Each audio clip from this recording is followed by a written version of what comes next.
பிரார்த்தனை. ஓம் வசுதேவசுதம் தேவம் கம்சசாணூரமர்தனம் தேவகீ பரமானந்தம் கிருஷ்ணம் வந்தே ஜகத்குரும். மூகம் கரோதி வாசாலம் பங்குல் லங்கயதே கிரிம் யத்கிருபாதமஹம் வந்தே பரமானந்தமாதவம். தெரியும். பகவான் 2வது அத்தியாயத்துல 11வது ஸ்லோகத்துல அசோச்யான் அன்வசோச்சஸ்துவம், கவலைப்பட தேவையில்லாததை பத்தி கவலைப்படுகிறாய் அப்படின்னு ஆரம்பிச்சார். நான் அனுசோச்சந்தி பண்டிதாக, அறிவாளிகள் ஞானிகள் கவலைப்பட மாட்டார்கள் அப்படின்னு சொன்னார். ஏன் அப்படிங்கிறதுக்கு ஆத்மா அப்படி ஒண்ணு இருக்கு, அதாவது நாமன்னு ஒருத்தங்க இருக்கிறோம், நம்முடைய உடல்னு இன்னொன்னு இருக்குது. அப்படி 2 இருக்குது. நாம அழியாதவங்க, மாறாதவங்க, நிரந்தரமானவங்க. நம்மள ஆதாரமா வச்சு உடல் இருக்குது, அது அழியக்கூடியது, மாறக்கூடியது, நிரந்தரம் இல்லாதது அப்படிங்கிற விஷயத்தை சொல்லிட்டு வர.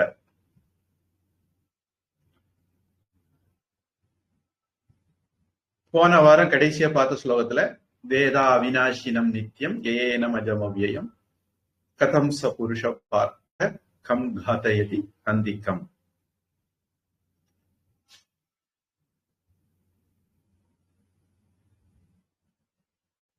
யாரை ஒருவன் கொல்ல முடியும், யாரால கொல்லப்பட முடியும், யாரை இன்னொருத்தனை ஏவி விட்டு கொல்ல முடியும், இப்படிங்கிற கேள்வி எல்லாம் பகவான் கேட்டார்.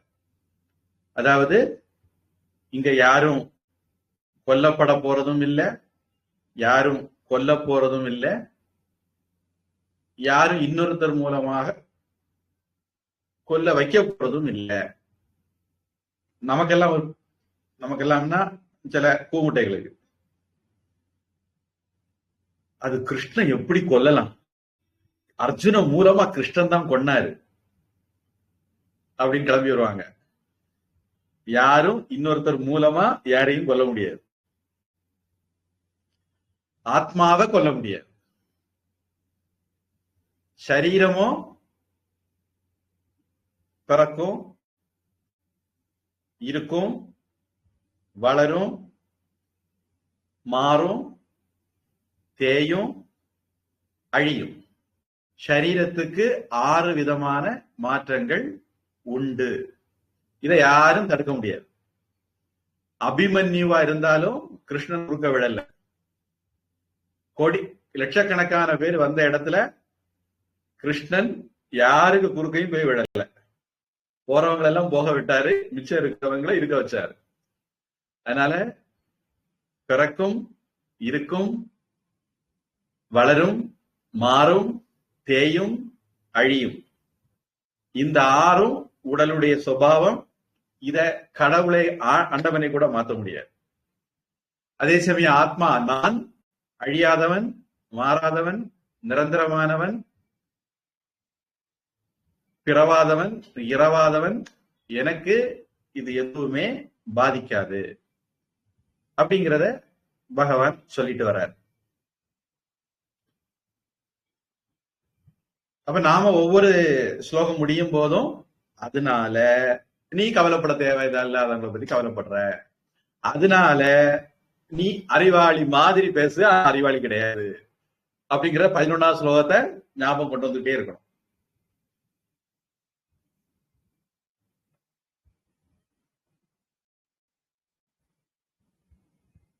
போன வகுப்புல 2 வேத மந்திரங்கள் பார்த்தோம், உபனிஷத்து மந்திரங்கள் பார்த்தோம். அது சம்பந்தமா நான் சொல்லும் போது சைத்தன்ய மகாபிரபு, வித்யாரண்ய சுவாமி, இவங்களெல்லாம் சொன்னேன். அந்த வரிசையில ஒரு முக்கியமான நபரை போதுமான முக்கியத்துவம் கொடுத்து சொல்ல விட்டு போச்சு. அது வந்து ராமானுஜம். ராமானுஜர் கடையனுக்கும் கடை தேற்றம். விவேகானந்த சாமி ராமானுஜர்கிட்ட இருந்துதான் சில விஷயங்கள் படிச்சார். எல்லாருக்கும் ஆன்மீக ஞானம், எல்லாருக்கும் ஓம் நமோ நாராயணாய மந்திரம். பக்தன் வந்துட்டா அவர்கள் எல்லாரும் ஒரே ஜாதி, சமமானவர்கள். அப்படி கொண்டு வந்த சமூக புரட்சியாளர்ல ராமானுஜரும் ஒருத்தர். விவேகானந்த சாமி சொல்றார், சமூகம்னு வந்துட்டதுன்னா ராமானுஜருடைய மனசு ரொம்ப பரந்தது, ஜாதி வித்தியாசம் எல்லாம் அவர் பார்க்க மாட்டாரு அப்படின்னு சொல்றாரு.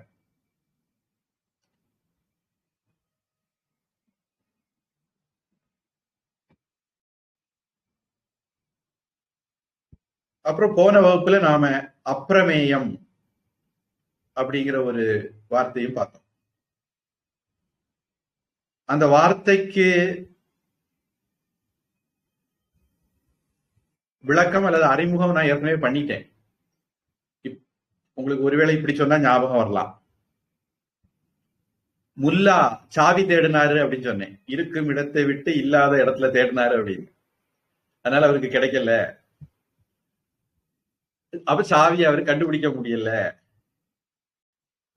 அது அப்பிரமேயம்ங்கிறதுக்கு அப்பவே நான் அறிமுகப்படுத்த, அந்த அப்பிரமேயத்தை மனசுல வச்சுதான் அறிய முடியாதுங்கிறத அறிமுகப்படுத்தினேன். அதே மாதிரி இந்த கதை உங்களுக்கு தான் சொன்னேன்னு நினைக்கிறேன், சொல்லலைன்னா இப்ப சொல்லிக்கிறேன். இந்த கண்ணாடிய இப்படி வச்சுக்கிட்டு ஊரெல்லாம் கண்ணாடியை தேடி திரிஞ்சாங்க அப்படின்னு ஒரு இது சொன்னேன். இத வந்து இது நமக்கு லேட்டஸ்ட் உதாரணம், நிறைய பேருக்கு சொந்த அனுபவம் இருக்கும்.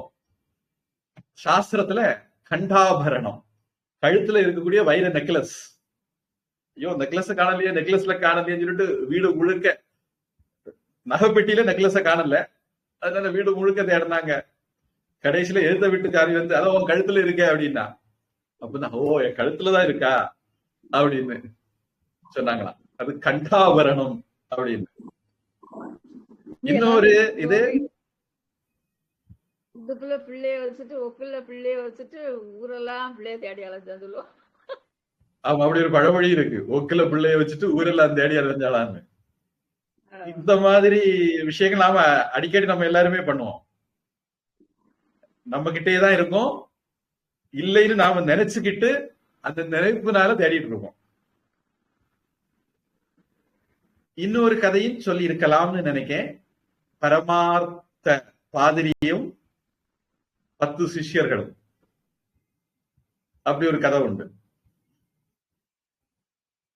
இந்த பரமார்த்த பாதிரியும் 10 சிஷ்யர்களும் ஒரு நாள் ஆத்த கடந்து போனாங்களாம்.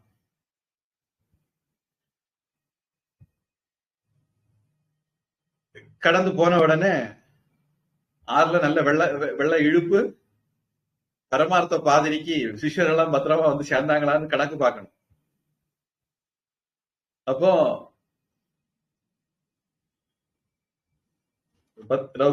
நம்ம சௌரியத்துக்கு 9 சிஷ்யர்கள் வச்சுக்கிடுவோம். பரமார்த்த பாதிரியும் சேர்த்து 10 பேர். பரமார்த்த பாதிரியும் 9 சிஷ்யர்களும். நான் ரைவிக்கா வேண்டி 10ன்னு சொன்னேன். அப்ப வந்து எண்ணாங்க, 1 2 3 பாதிரி எண்ணாரு. 1 2 3 4 5 6 7 8 9. ஆஹா 10 பேர் உண்டு, ஒன்ன காணலையே. திருப்பி திருப்பி இப்படி எண்ணி பார்த்தாரு, இப்படி எண்ணி பார்த்தாரு, 9 தான். அது சிஷ்யன் எண்ணுடான்னாரு. சிஷ்ய எண்ணுனா அவனும் 9. 10 சிஷ்யர் 9 சிஷ்யமாரி எண்ணி பார்த்தா 9 9 தான் வந்து. எல்லாரும் தலையில கை வச்சுக்கிட்டு ஆத்தங்கரையில உட்கார்ந்து அழுதுட்டு இருந்தாங்க. அப்போ அந்த பக்கமா ஒரு துறவி வந்தார், சன்னியாசி வந்தார். அவரு இந்த பரமார்த்த பாதிரியும் 9 சிஷ்யர்களையும் பார்த்து என்னாச்சு என்னன்னு கேட்டாரு. அது இப்படி நாங்க 10 பேர் வந்தோம், இப்ப எண்ணி பார்த்தா 9, ஆத்த கடந்த பிறகு எண்ணி பார்த்தா 9 தான் இருக்கும் அப்படின்னு. அந்த சன்னியாசி அப்படி பார்த்தாரு. பார்த்த உடனே அவருக்கு தெரிஞ்சு போச்சு குழப்பம். அதனால அவரு சொன்னாரு, சரி நான் வந்து 10வது ஆளை வர வச்சிருக்கேன், என்னுடைய மந்திர சக்தியினால 10வது ஆளை வர வச்சிருக்கேன் அப்படின்னு சொல்லிட்டு அவரு கையில பட்டியெல்லாம் வந்து விரட்டுறதுக்கு ஒரு குச்சி வச்சிருப்பாரு. தர்ம தண்டம்னு பேரு, பட்டி விரட்டுற குச்சி இல்ல அது. சன்னியாசிகள் கையில பொதுவா ஒரு குச்சி இருக்கும். சங்கராச்சாரிய மாதிரி ஆட்கள் கையில எல்லாம் பார்த்திருப்பீங்க. எங்களை மாதிரி ஆட்கள் அந்த குச்சியையும் தியாகம் பண்ணிட்டோம், அதனால எங்க கையில குச்சி இருக்காது. அந்த சன்னியாசி வந்து தண்டி சன்னியாசி, நாங்க எல்லாம் நிருதண்டி சன்னியாசி, அவரு தண்டி சன்னியாசி. அவர் கையில தண்டம் இருந்தது. அதனால இப்ப என்னுடைய இந்த தண்டத்தினுடைய மந்திர சக்தியினால 10 பேரை வர வைக்கிறேன், எல்லாரும் வரிசை நின்னுங்க அப்படின்னாரு. எல்லாம் நின்னாங்க. ஒவ்வொரு ஆளுக்கும் குண்டியில ஒத்தாடி 1, 2 நம்பர் சொல்லு அப்படின்னாரு. ஒவ்வொருத்தரும் சொன்னா 10 வந்துட்டு. அப்போ 10வது ஆளை காணாம போயிட்டாங்கன்னு நினைச்சாங்க. எப்படி கோட்டை விட்டாங்கன்னா, தன்னை எண்ணல,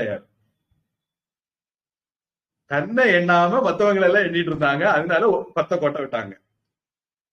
அதே மாதிரி நம்மளை நாம அறிய முடியாது அப்படிங்கிறது தான், அறிகிறது ஆள் தான் நாம, நம்மளை நாமளே அறிய முடியாது அப்படிங்கிறதா அப்பிரமேயம் அப்படிங்கிறது. அதனால ஆத்மாவை அறிய முடியாதுன்னு அர்த்தம் இல்ல, அறியக்கூடியவனாக நாமளே இருக்கிறோம்னு அர்த்தம். அப்புறம் தொடர்ந்து நாம உபனிஷத் மந்திரத்துல அது யாரையும் கொல்லாது அப்படின்னு எல்லாம் பார்த்தோம். நான் இதுக்கு முன்னாடி ஒரு ஸ்லோகம் பார்க்கும்போது, அதாவது 14வது ஸ்லோகம் நினைக்கிறேன், அந்த ஸ்லோகத்துல 13வது ஸ்லோகம் தேஹினோஸ்மின் யதா தேஹே, அந்த ஸ்லோகம் பார்க்கும்போது நான் சொன்னேன், இதே மாதிரி ஒரு ஸ்லோகம் பிறகு வரப்போகுது அப்படின்னு. அந்த ஸ்லோகம் இன்னைக்கு வருது, 22வது ஸ்லோகம். வாசாம்சி ஜீர்ணானி யதா விஹாய நவானி கிருண்ணாதி நரோபராணி ததா ஷரீராணி விஹாய ஜீர்ணானி அன்யானி சய்யாதி நவானி தேஹி. யதா எப்படி, நரக மனிதன், ஜீர்ணானி நைந்து போன, வாசாம்சி ஆடைகளை, விகாய விட்டுவிட்டு, அபராணி வேறு, நவானி புதியவற்றை, கிருண்ணாதி எடுத்துக் கொள்கிறானோ அணிந்து கொள்கிறானோ, ததா அப்படியே, தேஹி தேகத்தில் உறைபவன் நான் ஆத்மா, ஜீர்ணானி நைந்து போன, ஷரீராணி உடல்களை, விகாய விட்டுவிட்டு, அன்யானி வேறு, நவானி புதியவற்றை, சய்யாதி அடைகிறான்.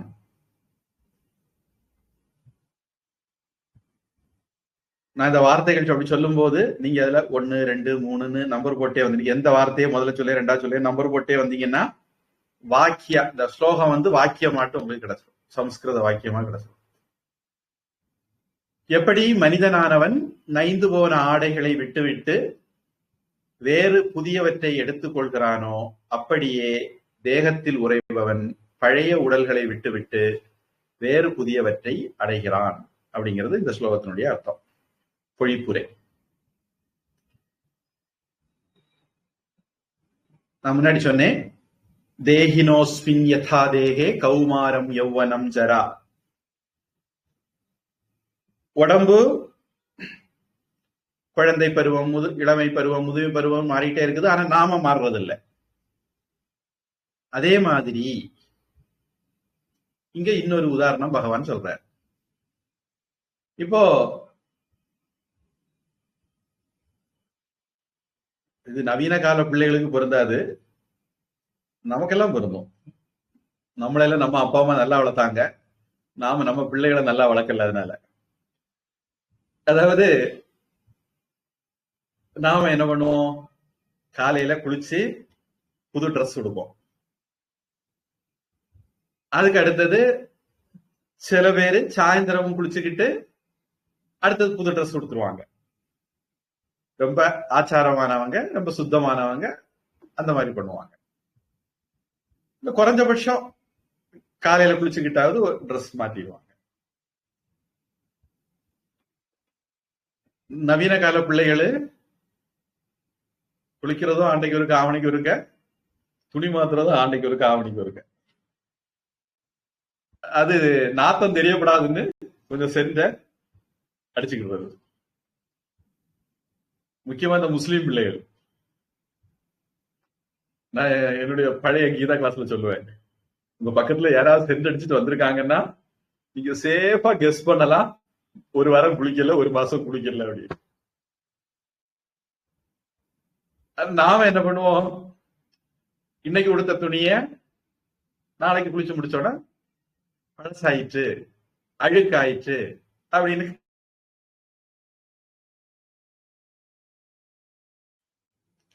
எப்படி நாம இந்த உடல் ஆடைகளை மாத்திக்கிட்டே இருக்கு, ஆனா உடல் மாறல.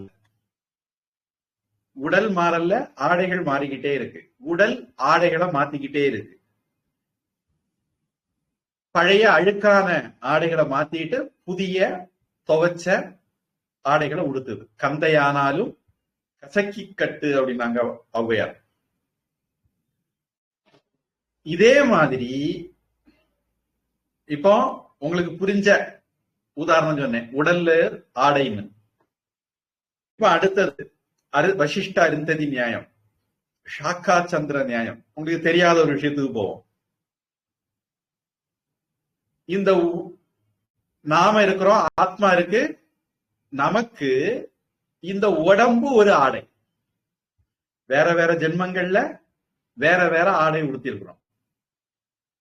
அது ஆண் உடம்பா இருக்கலாம், பெண் உடம்பா இருக்கலாம், பசு உடம்பா இருக்கலாம், யானை உடம்பா இருக்கலாம், புழு உடம்பா இருக்கலாம், பூச்சி உடம்பா இருக்கலாம், நண்டு உடம்பா இருக்கலாம், நத்த உடம்பா இருக்கலாம், துளசி தாவரங்களா இருக்கலாம். இப்படி ஆத்மா வேற வேற உடம்புகளை அது பழசான உடனே, அழுக்கான உடனே மாத்திட்டு புது உடம்ப எடுக்குது. எப்படி இந்த உடம்பு மாறுறது இல்ல, ஆடை மட்டும்தான் மாறுதோ, அதே மாதிரி ஆத்மா மாறுறது இல்ல, அது எடுக்கக்கூடிய உடல்கள் தான் மாறிட்டு இருக்கு. ஆத்மா மாறாமல் அழியாமல் அப்படியே இருக்கு. அப்போ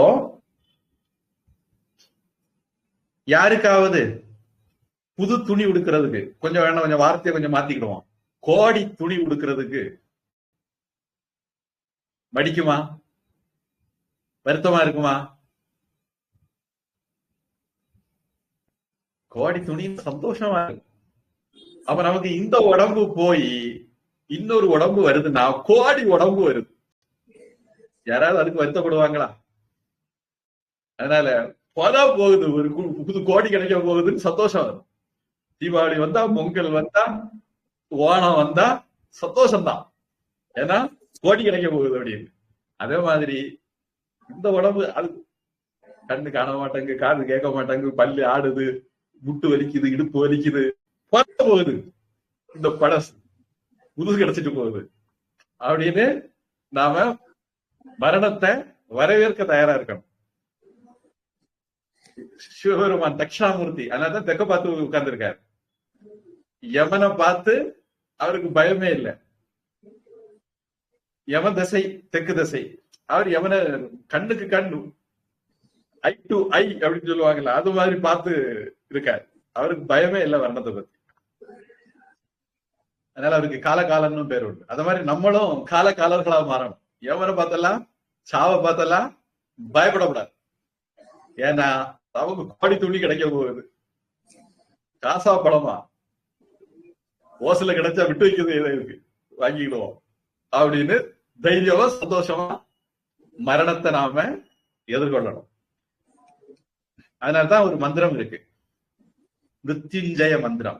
மிருத்யுவ ஜெயிக்கிற மந்திரம், இறப்ப ஜெயிக்கிற மந்திரம். எப்படி ஜெயிக்கிறது?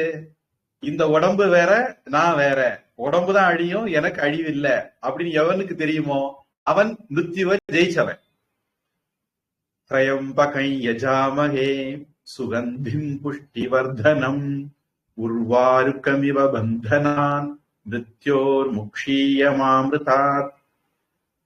சிவபெருமானே, என்னை மரணத்திலிருந்து மரணமில்லாத பேழ்வுக்கு அழைத்து செல்வாயாக அப்படின்னு வேண்டுறோம். எப்படி? இந்த ஞானத்தை தந்து.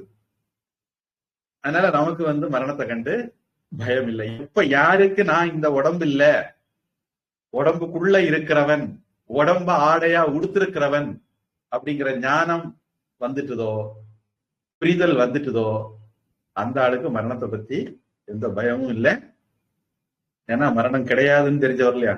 நான் நிரந்தரமானவன், எனக்கு அழிவில்லை அப்படின்னு கண்ணதாசன் பகவத்கீதையெல்லாம் படிச்சு முடிச்சவரை அவர் எழுதின ஒரு வரி, நான் நிரந்தரமானவன், எனக்கு அழிவில்லை.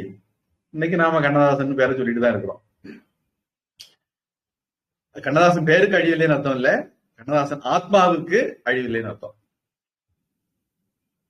இதுதான் இந்த ஸ்லோகத்துல பகவான் ஒரு உதாரணத்தோட நமக்கு எளிமையா புரியும்படியாக சொல்றார். அப்போ பீஷ்மர் அவருடைய சரீரம் போகலாம், துரோணர் அவருடைய சரீரம் போகலாம், ஒருவேளை மாறி அவங்க அர்ஜுனனை கொண்டு அர்ஜுனனுடைய சரீரம் போகலாம். ஆனால் ஆத்மா அழியாது. சரீரம் சரி சண்டை போடல, சும்மா இருந்தோம்னா சரீரம் இருக்குமாண்ணா? அது சின்ன பிள்ளையா இருக்கும், வளரும், மாறும், தேயும், அழியும். ஒண்ணுமே பண்ணாண்டா இதெல்லாம் நடக்கும். நீங்க சும்மா இருந்தாலும் நடக்கும். சாமி சொல்லுவாங்க,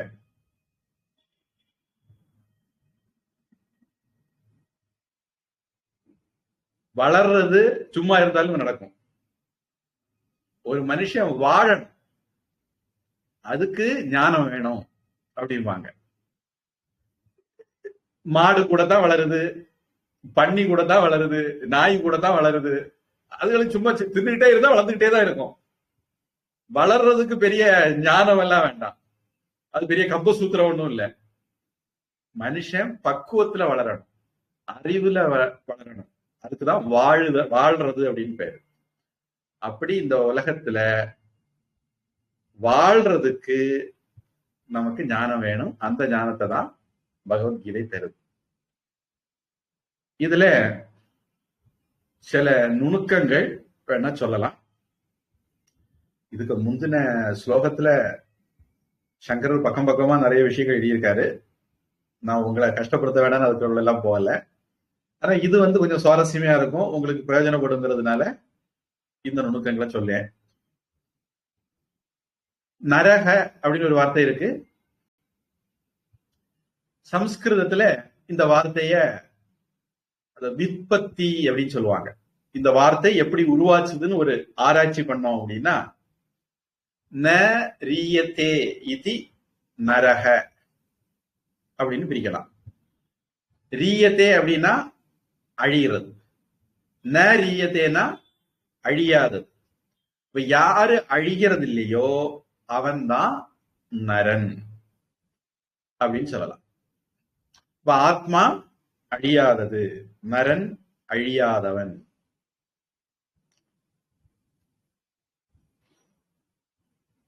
இனி இதுல பகவான் நரகன்னு அழியாததை சொல்லதுக்கு பயன்படுத்திக்கிட்டு அடுத்து அழியக்கூடியதை சொல்லும் போது ஷரீராணி அப்படின்னாரு. ஷரீரம் அப்படிங்கிற வார்த்தையை எப்படி வந்ததுன்னு பார்த்தா சம்ஸ்கிருதத்துல ஷீரியமானத்வாத் ஷரீரம், க்ஷீணிக்கிறதுனால, அழிகிறதுனால, சிதைகிறதுனால ஷரீரம். அந்த வார்த்தையிலேயே அந்த அர்த்தம் இருக்கு. அப்ப இந்த உடல் இயற்கையாகவே முதுமை அடையலாம், இது ஒரு விதம். இல்ல நோய் நொடி வருது, அதனால பாதிக்கப்படலாம். இல்ல நம்ம சரியா அதை பராமரிக்கல, தினமும் காலையில எழும்பி யோகா எல்லாம் பண்ணி கொஞ்சம் கை கால மூட்டுகள் எல்லாம் அசைச்சு அப்படியெல்லாம் பண்ணாம தின்னுட்டு உட்கார்ந்து இருந்தோம் அப்படின்னா உடல் க்ஷீணமாகும். பொதுவா விஞ்ஞானிகள் ஆரோக்கியம் பத்தி பேசுறவங்க எல்லாம் சொல்றது உடல் உழைப்பு அப்படிங்கிறது வேணும். உணவு எப்படி உடலுக்கு முக்கியமோ, ஓய்வு எப்படி உடலுக்கு முக்கியமோ, தூய்மை எப்படி உடலுக்கு முக்கியமோ, அதே மாதிரி உழைப்பும் உடலுக்கு முக்கியம் அப்படின்னு ஏக மனதா எல்லாரும் சொல்றாங்க. பொதுவா இந்த காலத்துல நாம சொகுசு, சோம்பேறித்தனம், இந்த மாதிரி விஷயங்களுக்காக வேண்டி உடல் உழைப்ப குறைச்சிட்டு வரோம். அதனாலதான் நம்ம தாத்தா பாட்டி எல்லாம் வயசான காலத்திலயும் அவங்க சாம்பியன் மாதிரி, ப்ரூஸ்லி மாதிரி இருந்தாங்க. நமக்கு 20 வயசு, 30 வயசு, 40 வயசு ஆகும் போதே முட்டு வலிக்கு, இடுப்பு வலிக்கு, நடக்க முடியல, மூச்சு வாங்கு இப்படி எல்லாம் சொல்ல ஆரம்பிச்சிட்டோம். அதுக்கு ஒரு முக்கியமான காரணம் உடல் உழைப்பு குறைஞ்சது. உடல் உழைப்பு தான் இன்னைக்குள்ள நோய்கள்ல பலதுக்கும் காரணம் அப்படின்னு ஆரோக்கியத்தை பத்தி அறிஞ்சவங்க சொல்றாங்க. அப்ப இப்படி நம்ம உடலை சரியாக பராமரிக்காததுனால, அதுக்கு உழைப்பு கொடுக்காததுனால, யோகா எல்லாம் கொடுக்காததுனால, அதனாலே அது சிதைவுறலாம். அல்லது வெளியே இருந்து மற்றவருடைய துன்புறுத்தல், தாக்குதல், கொலை, இந்த மாதிரி தவறான செயல்களாலையும் நம்முடைய உடல் பாதிக்கப்படலாம். ஆத்மானா இதுக்கெல்லாம் பாதிக்கப்படாது, ஆத்மா இதெல்லாம் ஒண்ணும் பண்ண முடியாது, ஆனா உடலுக்கு இதெல்லாம் வரும். அல்லது யானை தனக்கு தலையிலே மண்ணள்ளி போட்டது மாதிரி நாமளே குடிப்பழக்கம், போதை பழக்கம், தற்கொலை, இந்த மாதிரி நம்முடைய தவறான செயல்கள் மூலமாக இந்த உடலை கெடுக்கலாம். பிறருடைய தவறான செயல்கள் மூலமா உடம்பு கெட்டு போகலாம், நம்முடைய தவறான செயல்கள் மூலமாக உடம்பு கெட்டு போகலாம். இயற்கையாகவே முதுமையினால கெட்டு போகலாம், நோய் நொடியினால கெட்டு போகலாம். பிணி, மூப்பு அப்படின்னு எல்லாம் சொல்லுவாங்க.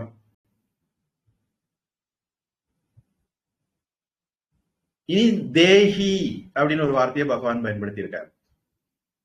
இப்போ தேகத்தை உடையவன் தேஹி. நம்ம ஏற்க முன்னாடி ஒரு வார்த்தை பார்த்திருக்கிறோம், ஷரீரி. ஷரீரத்தை உடையவன் ஷரீரி, தேகத்தை உடையவன் தேஹி.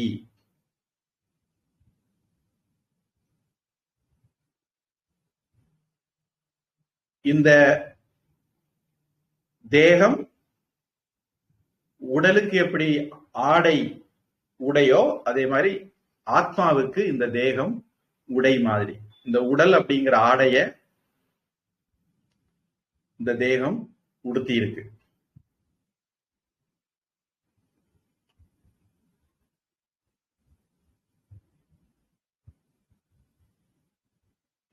இப்ப இந்த இடத்துல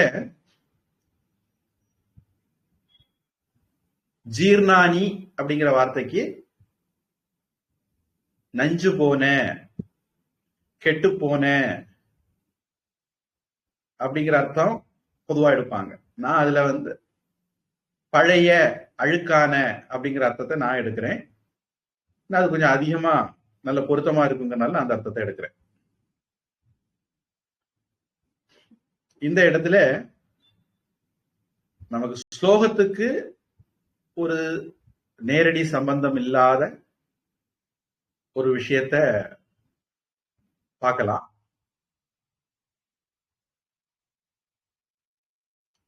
ஒருவேளை உங்களுக்கு இந்த கேள்வி தோணலாங்கிறதுனால நான் அந்த கேள்வியை கேட்டு பதில் சொல்றேன்.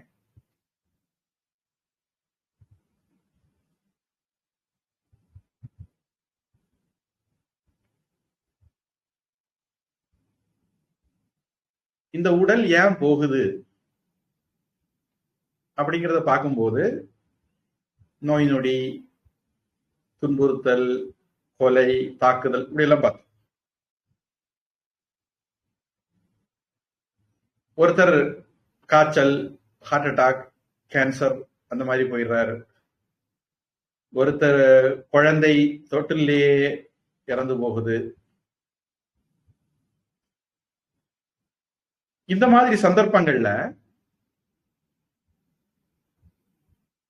நம்ம துணிய நாம கழட்டி போட்டா பரவாயில்ல, நமக்கு வருத்தம் வராது. யாராவது நம்மகிட்ட இருந்து புடுங்குனா அத மாதிரி இந்த உடம்ப நாமளே வேண்டாம் அப்படின்னு விட்டா பரவாயில்ல. ஆனா இந்த உடம்பு நம்ம கிட்ட கேட்டுக்கிட்டா போகுது நம்மளை விட்டு. நாம நிறைய கற்பனைகள் எல்லாம் வச்சிருக்கிறோம். அதுக்கு முன்ன நம்ம உடம்ப எடுத்துட்டு போயிடுறாங்க, ஆயுசு முடிஞ்சது கொண்டு போயிடுறாங்க. அப்போ இங்க கடவுள்னு ஒரு ஆள் இருந்தால் அவர் ஏன் சிலரை ஏழைகளாக படைக்க வேண்டும், சிலரை பணக்காரர்களாக படைக்க வேண்டும்? இது பிரம்மசூத்திரத்துல இத பத்தி விசாரணை வருது. பலரும் கேட்கிற கேள்விதான், ஏன் இந்த உலகத்துல கடவுள் தான் உலகத்தை படைச்சாருன்னா ஏன் இந்த உலகத்துல ஏற்றத்தாழ்வுகள்? ஒருத்தர் அழகா இருக்காங்க, ஒருத்தர் அழகு இல்லாம இருக்காங்க, ஒருத்தர் கருப்பா இருக்காங்க, ஒருத்தர் சிவப்பா இருக்காங்க, ஒருத்தர் உயரமா இருக்காங்க, ஒருத்தர் குள்ளமா இருக்காங்க, ஒருத்தர் குண்டா இருக்காங்க, ஒருத்தர் ஒல்லியா இருக்காங்க, ஒருத்தர் மனுஷனா இருக்காங்க, ஒருத்தர் மிருகமா இருக்காங்க, நிறைய பேர் மனித உருவத்துல மிருகமா இருக்காங்க. இப்படி எல்லாம் ஏன் வித்தியாசங்கள் இருக்கு? இப்படி எல்லாம் இருக்குன்னா கடவுள் ஒண்ணு பாரபட்சம் உள்ளவர். ஏன் ஒருத்தனை கோடீஸ்வரனா வச்சிருக்காரு, ஒருத்தனை லட்சாதிபதியா வச்சிருக்காரு.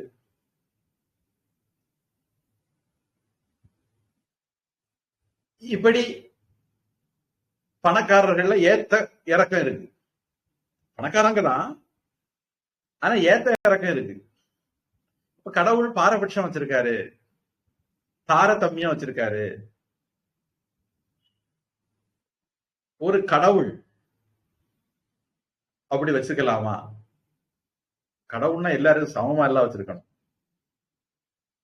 நம்ம எல்லாம் கம்யூனிஸ்ட், நமக்கு எல்லாம் புல்டோசர் போட்டு நிறைவி ஒரே மாதிரி வச்சிருக்கணும். புல்டோசர் போட்டு நிறைவி ஒரே மாதிரி இருந்தா தண்ணி ஓடாது, காத்து ஓடாது. ஏற்ற இடம் தாழ்வு இருந்தா தான் காற்று ஓடும், தண்ணி ஓடும், நெருப்பு ஒரு இடத்துல இருந்து இன்னொரு இடத்துக்கு போக முடியும்.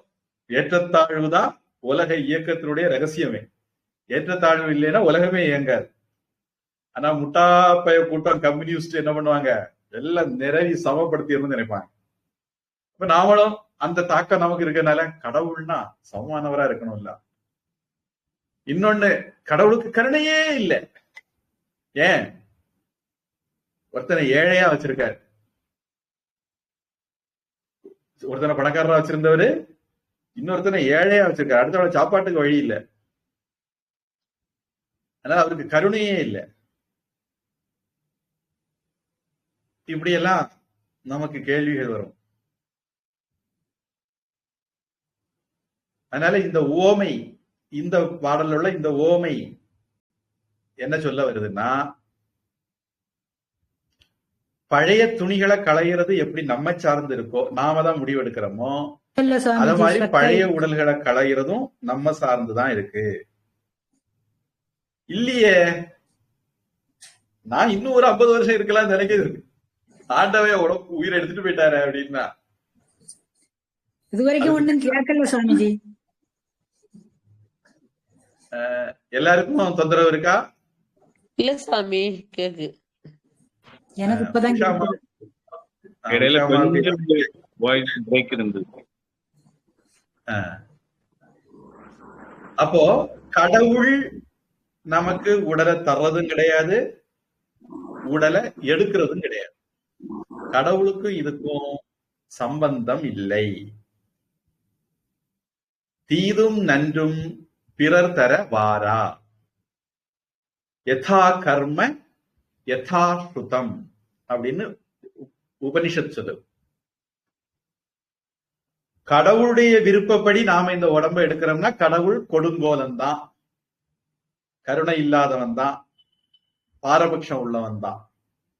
ஆனா துரதிருஷ்டவசமா கடவுள் அப்படி கிடையாது. நாம எப்படி பிறக்கிறோங்கிறதுக்கு, நாம யாரா பிறக்கிறோங்கிறதுக்கு நாம தான் பொறுப்பு. விவேகானந்த சாமி சொல்வார், சிலையும் நானே சிற்பியும் நானே, என்னை செதுக்கிக்கிறது நான் தான். சிலர் 3 தலைமுறைக்கு உட்கார்ந்து சாப்பிடுறது மாதிரி அழியாத சொத்தோட பிறக்கிறாங்க. ட்ரெயின்ல கக்கூஸ்ல உட்கார்ந்து டிக்கெட் எடுக்காம வந்தவன் குடும்பம் கோடி கோடியில திளைக்குது. இன்னும் சில பேரு ஒருவேளை சாப்பாட்டுக்கே லாட்டரி அடிக்காங்க. சில பேருக்கு இருந்தா கூட சாப்பிடறதுக்கு வாயோ கையோ இல்லாம இருக்கு. அப்ப இந்த கடவுள் கொடுங்கோலம் தானே அப்படின்னா, இந்துவா இருந்தா சனாதன தர்மியா இருந்தா கேட்கலாம், வேற மதத்துல இருந்தா கேள்வி கேட்க முடியாது. கேள்வி கேட்டா சதக். கடவுளை எதிர்த்தா கேள்வி கேட்ட கழுத்த விட்டு, சர்தன் சே ஜுதா. கடவுளை எதிர்த்து பேசினா கழுத்த விட்டு, எங்க புக்கரை எதிர்த்து கேட்டா கழுத்த விட்டு. ஆனா நம்ம மதத்துல அப்படி இல்லை.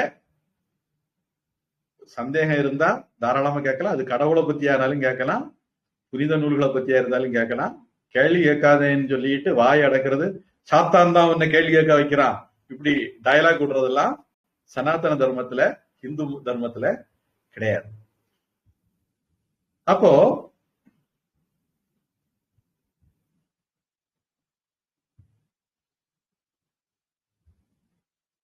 நம்ம கர்ம பலன் படிதான் நமக்கு உடம்பு வருதுன்னா அப்ப கடவுள் எதுக்கு?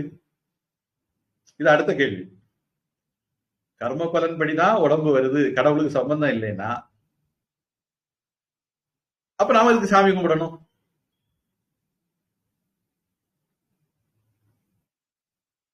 அப்படின்னு வரும். நாம இதுக்கு முன்னாடி என்ன கர்மங்கள் செய்தோமோ அதுக்கு தகுந்த பலன்கள் தான் நமக்கு வருது. அதுக்கு தகுந்த உடல், அதுக்கு தகுந்த அனுபவங்கள் அப்படிங்கிறது. இந்த உலகம்னு ஒண்ணு இருக்கு, உடம்புன்னு ஒண்ணு இருக்கு அப்படின்னு யார் நம்புறாங்களோ அவங்களுக்கான பதில் இதுதான். ஒருவேளை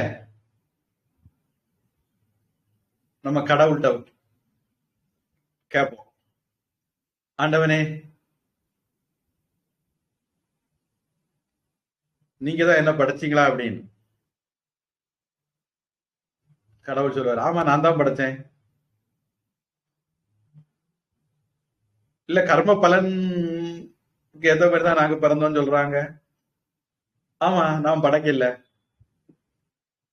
கிருஷ்ணன் பிறகு சொல்லுவாரு, சாதுர்வர்ணியம் மயா சிருஷ்டம் குணகர்ம விவாகசக தஸ்ய கர்த்தாரம் அபி மாம் வித்தி அகர்த்தாரம் அவ்யயம் அப்படி. ஆமா ஆனா இல்ல, நான் தான் படைச்சேன் ஆனா படைக்கல. இது என்ன பதில்? புரியலையே அப்படின்னா. இப்போ நெருப்புல விரல் வச்சு சுட்டுக்கிட்டு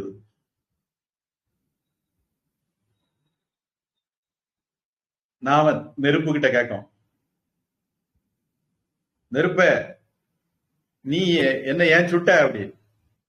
நீயா என்ன சுட்ட அப்படின்னு முதல்ல கேட்போம். நீயா என்ன சுட்ட அப்படின்னா நெருப்பு சொல்ல, ஆமா நான் தான் சுட்டேன். என்ன ஏன் சுட்ட அப்படின்னா, நான் எங்க சுட்டேன்? இப்பதான் சொன்ன நீ சுட்டேன்னு சொன்ன. ஏன் சுட்டேன்னு கேட்டா நான் சுடலைன்னு சொல்றேன். நான் சுடல சுடல சுடல. நான் வேற யாரும் பேரையும் சொல்றேன்னு நினைக்காதீங்க. நான் நெருப்பு சொன்ன பதில சொல்லேன். நெருப்பு சொல்லிச்சது, நீ உன் விரல கொண்டு என்கிட்ட வச்ச, நான் சுட்டேன். ஏன்னா சுடுறது என்னுடைய இயல்பு. அதனால வேற யார சுட்டாங்க நான் சொல்ல முடியுமா? சொல்ல முடியாது. அதனால நான் சுட்டேன்னு சொன்னேன். அதே சமயத்துல எனக்கு என்ன நேர்ச்சையா உன்னை வந்து சுடணும்னு? நான் விரும்ப ஒன்ன சுடணும் நான் விரும்பல. நான் ஒன்னு தேடி அலையவும் இல்லை. நான் இருக்க இடத்துலயே இருக்கிறேன். நீயா வந்து சுட்டுக்கிட்ட, அதனால நான் வந்து சுடலைன்னு சொன்னேன். அதனால இது நீ கேட்டு வாங்கினது, நீ வாங்கின வரம். இதுதான் நியதி, கர்மத்தினுடைய தர்மத்தினுடைய நியதி. ஜீவன் ஆத்மா அப்படிங்கிறது உடல் போனாலும் இருக்கும். நம்மளுடைய பிராரப்த கர்மத்துக்கு தகுந்தது படி நமக்கு உடல்கள் அமையும். அதுக்கு தகுந்தது மாதிரி இன்ப துன்பங்கள் அமையும். ஆயு,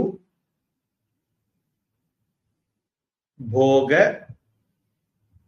இந்த மாதிரி சில விஷயங்கள் நம்முடைய கர்ம பலத்தின்படி அமையும். அந்த கர்ம எடுத்த கர்ம பலன் தீர்ந்த உடனே அதுக்கு அடுத்த உடலை நாம எடுப்போம்.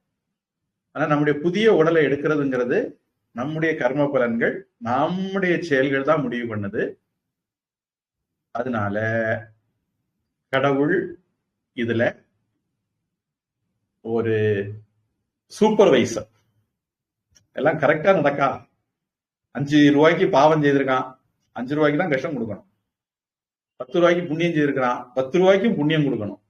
அது மட்டும் கரெக்டா டெலிவரி வேலையை மட்டும்தான் அவரு பாக்குறாரு. மற்றபடி அவருக்கு நம்முடைய இதுல நேரடி தொடர்பு கிடையாது. அப்ப இந்த உலகத்துல ஒரு சிஸ்டம், ஒரு ரூல்ஸ், ஒரு நியதி இருக்கு. அதுதான் கடவுள்.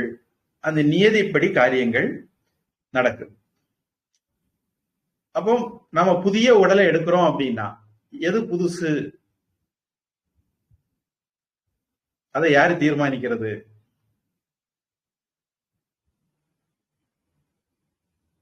இப்ப நாம ஒரு வண்டியை வாங்குறோம். வாங்கி கொஞ்ச நாள் யூஸ் பண்ணிக்கிட்டு புது மாடல் வந்த உடனே இந்த மாடலை வித்துக்கிட்டு நம்ம புது மாடலை வாங்குறோம். வண்டியே இல்லாத ஒரு ஆள் இந்த வண்டியை வாங்குறாரு.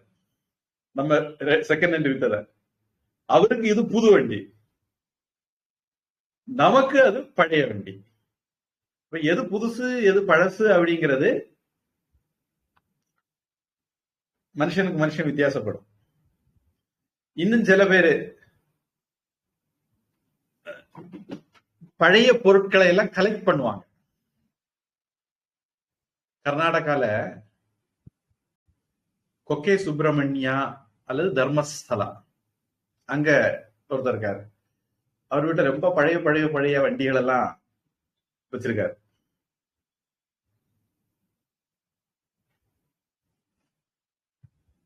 மெனக்கெட்டு பழைய காரை வாங்கி சேகரிச்சு புத்தம் புதுசாக்கி வச்சிருக்காங்க. நம்ம அனந்த பத்மநாப சுவாமி கோவில் கேரளாவில் திருவனந்தபுரத்துல ராஜா தினமும் புது வேட்டி கட்டிட்டு தான் கோவிலுக்குள்ள போகணும். அப்புறம் அவர் ஒரு நாள் உடுத்தின உடனே அதை பழையது அப்படின்னு தானமா கொடுத்துருவாங்க. ஆனா அதை வாங்குற ஆளுக்கு அது புதுசு.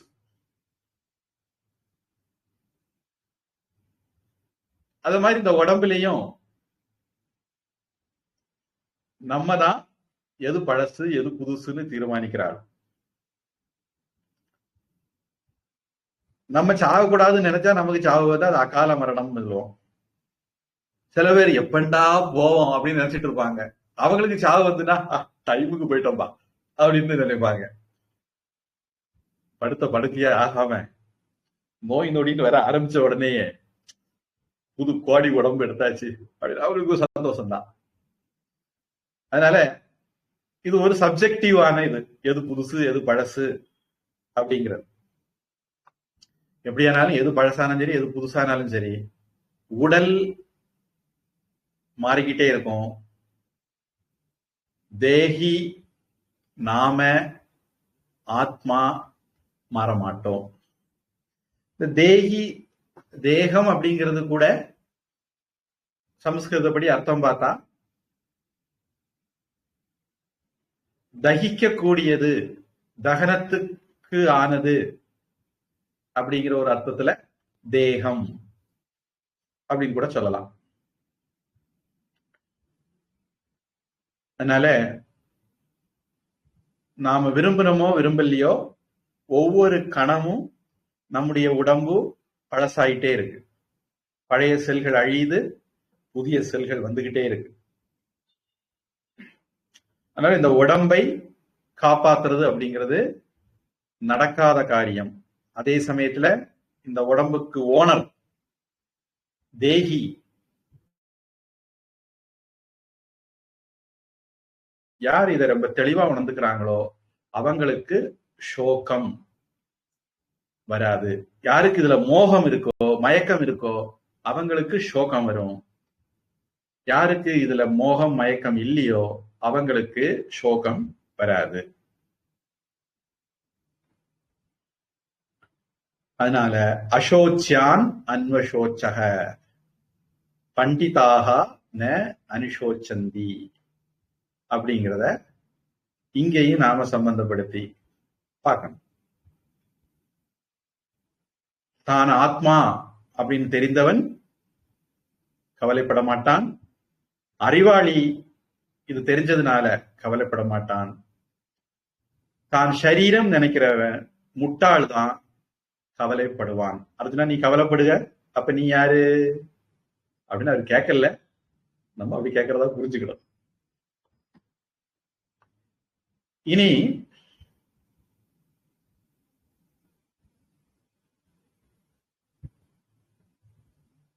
அடுத்த ஸ்லோகம். ஏதாவது கேள்வி இருந்தா கேட்கலாம். ஹரியோம் சுவாமிஜி. சுவாமிஜி, இந்த உடம்புக்கு 6 நிலைமைகள் இருக்கும்போது சிரஞ்சீவிங்க ஏன் சிரஞ்சீவிங்களா இருக்கணும்? அவங்க ஆத்மாவு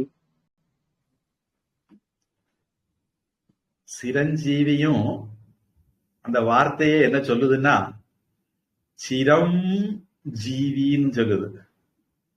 அதாவது நீண்ட காலம் வாழ்வார்கள், நித்தியமாக வாழ்வார்கள்ங்கிற அர்த்தம் அதுல இல்ல, நீண்ட காலம்ங்கிற வார்த்தை தான் இருக்கு. இப்போ நம்ம 30 வயசு 40 வயசு 50 வயசு 60 வயசு 70 வயசுன்னு போறோம். சில பேரு 120 வயசு 110 இப்படி எல்லாம் வாழ்றாங்க. அந்த அளவுக்கு தானே தவிர நித்தியமாக அப்படின்னு இல்லை. இது கொஞ்சம் சிலருக்கு ஜீரணிக்க கஷ்டமா இருக்கலாம், அல்லது நான் இப்படி ஒரு பதில் சொல்லுவேன்னு எதிர்பார்க்காம இருக்கலாம். ஆனா இதுதான் பதில், இதுதான் சரியான பதில். அதனாலதான் நாம இந்த சிரஞ்சீவி யாரையும் நம்ம கண்ணால பாக்குறது இல்லை. இந்த சரீரத்தோட, ஸ்தூல சரீரத்தோட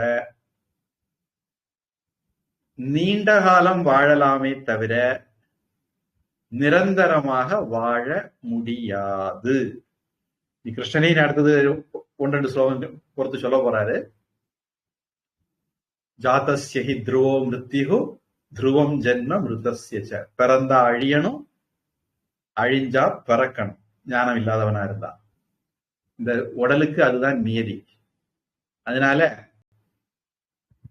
மத்ஸ்யாவதாரம், கூர்மா அவதாரம், வராக அவதாரம், நரசிம்ம அவதாரம், பரசுராம அவதாரம், வாமன அவதாரம், நரசிம்ம அவதாரம், ராமாவதாரம், கிருஷ்ணாவதாரம், பகவானையே நாம இப்ப பாக்குறது இல்ல. அவங்களே வந்த வேலை முடிச்சுட்டு போயிட்டுட்டாங்க, அவங்க உடம்ப விட்டுக்கிட்டு போயிட்டாங்க. அப்படி இருக்கும்போது கேவலம் பரசுராமரு, விபீஷணன், நாரதர், வியாசர், பலி இவங்கெல்லாம் மட்டும் இருப்பாங்களா என்ன? பகவானே இருக்கல, இவங்க மனுஷங்க இருப்பாங்களா? வாய்ப்பு இல்லை. நீண்ட காலம் இருப்பாங்க, நினைவுல இருப்பாங்க, நினைவில் வாழும் அப்படின்னு போடுவாங்கல்ல, அவ்வளவுதான் அதுக்கு அர்த்தமே தவிர அதுக்கு மேல அதுக்கு வெயிட் கிடையாது. அதனாலதான் பாத்தீங்கன்னா ஒவ்வொரு முறையும் இந்த அசுரம் மாதிரி தபஸ் இருந்துகிட்டு பிரம்மா கிட்ட நான் சாவப்படாது அப்படிம்பா. பிரம்மா சொல்லுவாரு, நல்ல வர கஷ்டப்பட்டு தபசெல்லாம் இருந்ததா, உனக்கு அதுக்கு ஒர்த்தா ஏதாவது தர வேணும் தான், ஆனா இதை தவிர வேற எது வேணாலும் தாரேன் அப்படிம்பாரு. உடனே அவங்க என்ன பண்ணுவாங்க, பிரம்மாவை ஏமாத்துறதா நினைச்சுக்கிட்டு எனக்கு ஆயுதங்களால் சாவு வரக்கூடாது அப்படிம்பாங்க. கஜமுகாசுரன் பிள்ளையார் வந்தாரு, கொம்ப ஒடிச்சு கொண்டு போட்டாரு. ஆயுதத்தால் தானே வரக்கூடாது, இது பல்லுதான், பல்லால குத்தி கொண்டு போட்டாரு. அதனால இரண்யாட்சன் பார்த்தான், இரண்ய கசிப்பு நம்ம கொஞ்சம் புத்திசாலித்தனமா இருக்கும் அப்படின்ட்டு தேவர்களாலோ அசுரர்களாலோ மனிதர்களாலோ சாவு வரக்கூடாது, இரண்யாட்சன் எடுத்துக்கிடுவோமே அப்படி வரவாங்கண்ணா. அவரு வராக அவதாரம் எடுத்து பண்ணியா வந்து கொண்டு போட்டாரு. அதுல இரண்ய கசிப்பு பார்த்தான், தேவர்களாலோ மனிதர்களாலோ விலங்குகளாலோ பகலிலோ இரவிலோ வீட்டுக்குள்ளேயோ வெளியேயோ காலையிலோ மாலை இரவிலோ பகலிலோ இரவிலோ இப்படியெல்லாம் கேட்டு கண்டிஷன் வச்சான். இதையெல்லாம் தாண்டியா ஒரு மனுஷனுக்கு சாவு வந்துட போகுது அப்படின்னு அவனுக்கு திமிரு வந்தது. இந்த சரீரத்தை சாவாம காப்பாத்திரலாங்கிற அறியாம மோகம் மயக்கம். கடவுள் வந்தாரு, நரசிம்ம அவதாரம் எடுத்து சாயந்தர வேளையில தூக்கி கொண்டு வாசல்ல வச்சு மடியில வச்சு குடலை பிளந்தார். ராவணன் பார்த்தான், நான் பிரம்மா கிட்ட வர வாங்கியாச்சு, என்கிட்ட தேவர்களோ அசுரர்களோ மட்டும்தான் என்கிட்ட மோத முடியும், மத்தவ வேற யாரில் ஏன்டா எதுக்கு மோத போறாங்க, கிட்டே வர மாட்டாங்க. அதனால மனிதர்கள் விலங்குகளெல்லாம் லிஸ்ட்ல விட்டுட்டான். ராமரா வந்தாரு, கொடுத்துட்டார். இன்னும் சில பேரு ஆம்பளைகள்னா பலசாலி, அதனால பொம்பளைகளால எனக்கு மரணம் வரணும் வரம் கேட்போம் அப்படின்னு கன்னியாகுமரி பகவதி வந்தாங்க, போட்டு சொல்லிட்டாங்க.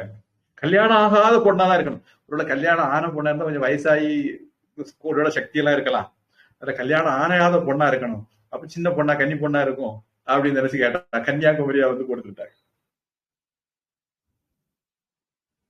இன்னொருத்தன் பார்த்தா நரகாசுரன்,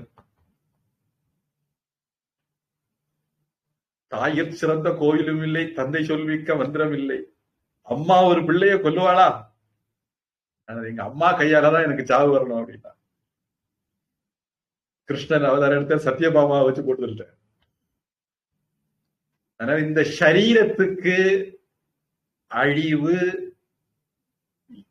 தவிர்க்கவே முடியாது அப்படிங்கிறதா நம்முடைய புராண கதைகள் நமக்கு திருப்பி திருப்பி சொல்ல விரும்புற கருத்து.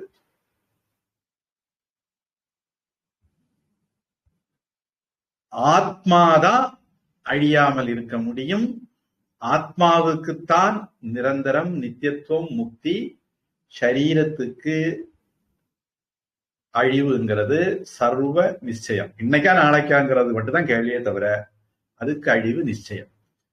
அப்போ மாற்ற முடியாத விஷயத்துல எதுக்கு கவலை? அசோச்சியான், கவலைப்பட தேவையில்லாத விஷயத்துல அன்வசோச்சக, கவலைப்படுகிறாய். நீ அடுத்த ஒரு லிஸ்ட் வரப்போகுது, அவங்க அடுத்த வகுப்புலயோ அதுக்கு அடுத்த வகுப்புலயோ அந்த லிஸ்ட் வரும். நீ கவலைப்பட தேவையில்லை, இது இது இந்த இதனுடைய சுபாவம், ஏன் இதுக்கு போய் கவலைப்பட, இது இதனுடைய சுபாவம், இதுக்கு ஏன் கவலைப்படுன்னு லிஸ்ட் போட போறாரு பகவான். 25 வரையிலும் நமக்கு இந்த ஞானம் சம்பந்தமா பேசுவாரு. அதுக்கு பிறகு பகவான் திடீர்னு அப்படின்னு டொபக்குன்னு கீழே இறங்கி உலகியல் ரீதியா பேச ஆரம்பிச்சுடுவார். அங்க உலகியல் ரீதியா பார்த்தாலே நீ ஜாதானே போற, அதுக்கப்புறம் ஏன் கவலைப்பட போற அப்படின்னு சொல்லுவாரு. அப்போ சிரம் அப்படின்னா நீண்ட வாழ்பவர்கள், மற்றவர்களோட கம்பேர் பண்ணும்போது அதிக நாள் வாழ்பவர்கள் அப்படின்னு ஒரு 7 பேரை பட்டியல் போட்டிருக்காங்க. அந்த 7 பேர் பட்டியல்லையும் கொஞ்சம் முன்ன பின்ன இருக்கு. சில பேர் வியாசரை சேர்ப்பாங்க, சில பேர் பலியை சேர்ப்பாங்க, மார்க்கண்டேயன், வியாசர், அந்த மாதிரி அந்த எண்ணத்துல ஒரு சின்ன வித்தியாசம், பாட பேதம் இருக்கு. எப்படியான 7 சிரஞ்சீவிகள் ஒரு கணக்கு வச்சு ஒரு 7 பேர் லிஸ்ட போடுறாங்க. இந்த 7 பேரை நாம இன்னைக்கு பாக்குறது இல்லை. அவர்கள் சூக்ஷ்மமாக இருக்கலாம், நம்மளால பார்க்க முடியாது. சூக்ஷ்மமா இருந்தா நம்மளால பார்க்க முடியாது. ஒருவேளை அப்படி வேணா இருக்கலாம். எப்படி இருந்தால் சூக்ஷ்மமா இருந்தா கூட ஒரு யுகமோ 2 யுகமோ 3 யுகமோ இருக்கலாம். அப்பவும் அவங்க லயமாகத்தான் வேணும், அந்த சூக்ஷ்ம சரீரத்தை விடத்தான் வேணும். விட்டாத்தான் மோட்சம் கிடைக்கும். சரீரம் இருக்கிற வரைக்கும் மோட்சமும் கிடைக்காது. யாரு மோட்சம் வேண்டாம்னு நினைக்கிறாங்களோ அவங்கதான் நீண்ட நாள் வாழணும்னு ஆசைப்படணும். அதான் நச்சிகேதன் சொன்னான், பொடிப்பையன், அதி தீர்க்கே ஜீவிதே கோர் அமேத. நீண்ட நாள் வாழணும்னு எவன் ஆசைப்படுவான்? கடைசியில இப்படி இருக்கிறவன் வளைஞ்சு விளைஞ்சு விளைஞ்சு விளைஞ்சு விளைஞ்சு 80, 90, 100, 110, 120 அப்படி அட்டை மாதிரி சுருண்டுருவான். எவனுக்கு நீண்ட நாள் வாழணும்னு ஆசை? இருந்தா ஆரோக்கியமா இருக்கிற நாள் இருக்கணும். ஆரோக்கியம் போயிட்டா அடுத்தது கோடி துணி எடுத்து உடுத்துற வேண்டியதான் அப்படின்னா நச்சிகேதன். அந்த மாதிரி சிரஞ்சீவிங்கிறது ஒரு நாம கொஞ்சம் தப்பா புரிஞ்சுக்கிட்ட ஒரு கான்செப்ட். என்ன பொறுத்த வரைக்கும் நம்ம புரிஞ்சுக்கிட்டது சரியில்லை.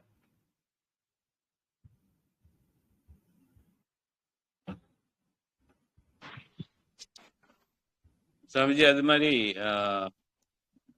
பிறப்புக்கும் இறப்புக்கும் கடவுளுக்கும் சம்பந்தம் இல்லைன்னு சொல்றோம் இல்லையா? அப்போ யம தர்மர் கடவுள் தான். அதே மாதிரி நம்மோட ஆத்மாங்கிறதும் கடவுளோட அம்சம் தானே. அப்போ அதுல சம்பந்தம் இருக்கு இல்லையா?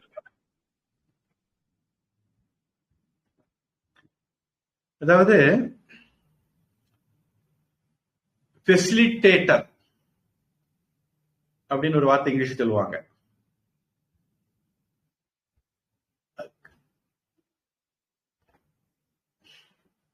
இப்ப நாம ஒரு வண்டி இருக்கு, பெட்ரோல் போட்டுட்டு ஸ்டார்ட் பண்றோம். ஸ்டார்ட் பண்ணா அது ஓடுது. இந்த வண்டி அதுவா நினைச்சு ஓடுதா? இல்ல. பெட்ரோல் ஓட வைக்குதா? இல்ல. அதனுடைய டிசைன் அதை ஓட வைக்குது. அதாவது சில லாஸ், சட்டதிட்டங்களுக்கு உட்பட்டு அது ஓடுது. இந்த சட்டதிட்டங்களை ஏற்படுத்தினவர் பகவான். இந்த உலகத்துல அவர் நிறைய சட்டதிட்டங்கள் ஏற்படுத்தி வச்சிருக்கார். அந்த சட்டதிட்டங்கள் படி இந்த உலகம் இயங்குது. பகவான் இயக்கிறது இல்ல, சட்டதிட்டங்கள் படி இயங்குது. இப்ப யமதர்மராஜா பகவானுடைய நியதியில ஒரு டிபார்ட்மெண்ட்டுக்கு ஹெட். அது மாதிரி நிறைய டிபார்ட்மெண்டல் ஹெட் இருக்காங்க. இவங்க எல்லாரும் கடவுளுடைய அந்த நியதிப்படி இருக்கிறவங்க, நியதியை பராமரிக்கிறவங்க.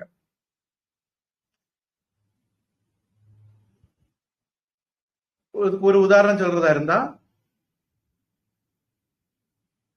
நம்ம பரீட்சை எழுதுறோம், நமக்கு மார்க் வருது. இப்ப நம்ம 90 மார்க் வாங்கிட்டோம்னு வச்சுக்குவோம். இப்ப இந்த 90 மார்க்கு நமக்கு எப்படி வந்தது? வாத்தியாரு போட்டதுனால வந்ததா? நாம எழுதுனதுனால வந்ததா? வாத்தியார் போட்டாரானா அவன் வாத்தியார் தான் போட்டாரு. நாம எழுதுனதுனாலயானா அவன் நாம எழுதுனதுனாலதான். பழைய காலத்துல இந்த ராணி முத்துன்னு ஒரு பத்திரிகை இருந்தது. அந்த பத்திரிகையில கடைசி பக்கத்துல ஒரு பக்கம் போடுவாங்க, எழுதுவதற்கு பயன்படுவது தாள் பெண்ணு அல்லது தாளு மையி, இந்த மாதிரி கொஞ்சம் கேள்வி போட்டிருப்பாங்க. அப்ப எழுதுறதுக்கு எது பயன்படும்? தாளா மையா அல்லது தாளா பெண்ணா? இதுல விட கண்டுபிடிக்கணும். தாள் இல்லாட்டா எழுத முடியாது, தாள் மட்டும் இருந்தாலும் எழுத முடியாது. இந்த மாதிரி கேள்விகளை வரிசையா ஒரு 10-20 கேள்விகளை போட்டிருப்பாங்க. ஏதோ ஒண்ணு அவங்க சரின்னு நினைப்பாங்க, அதை நாம டிக் பண்ணா நமக்கு பரிசு தருவாங்க.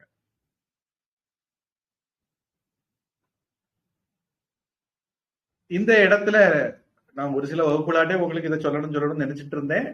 அவகாசம் இல்லாதனால சொல்லாம விட்டு போயிட்டு இருக்குது. இப்ப நான் பேசுறேன், வகுப்பு எடுத்துட்டு இருக்கிறேன், நான் பேசுறேன். நான் பேசுறேன்னா என் உடம்பு பேசுதா, என் வாய் பேசுதா? இதுல பொறுப்பு என்னுடைய வாய்க்கா? வாயில கூட பல்லுக்கு பொறுப்பா, நாக்குக்கு பொறுப்பா, தொண்டைக்கு பொறுப்பா, காத்துக்கு பொறுப்பா, நுரையீரலுக்கு பொறுப்பா, மனசுக்கு பொறுப்பா, புத்திக்கு பொறுப்பா, மூளைக்கு பொறுப்பா? இப்போ ஒரு காரியம் நடக்கிறதுல பல காரணிகள் சம்பந்தப்படுது.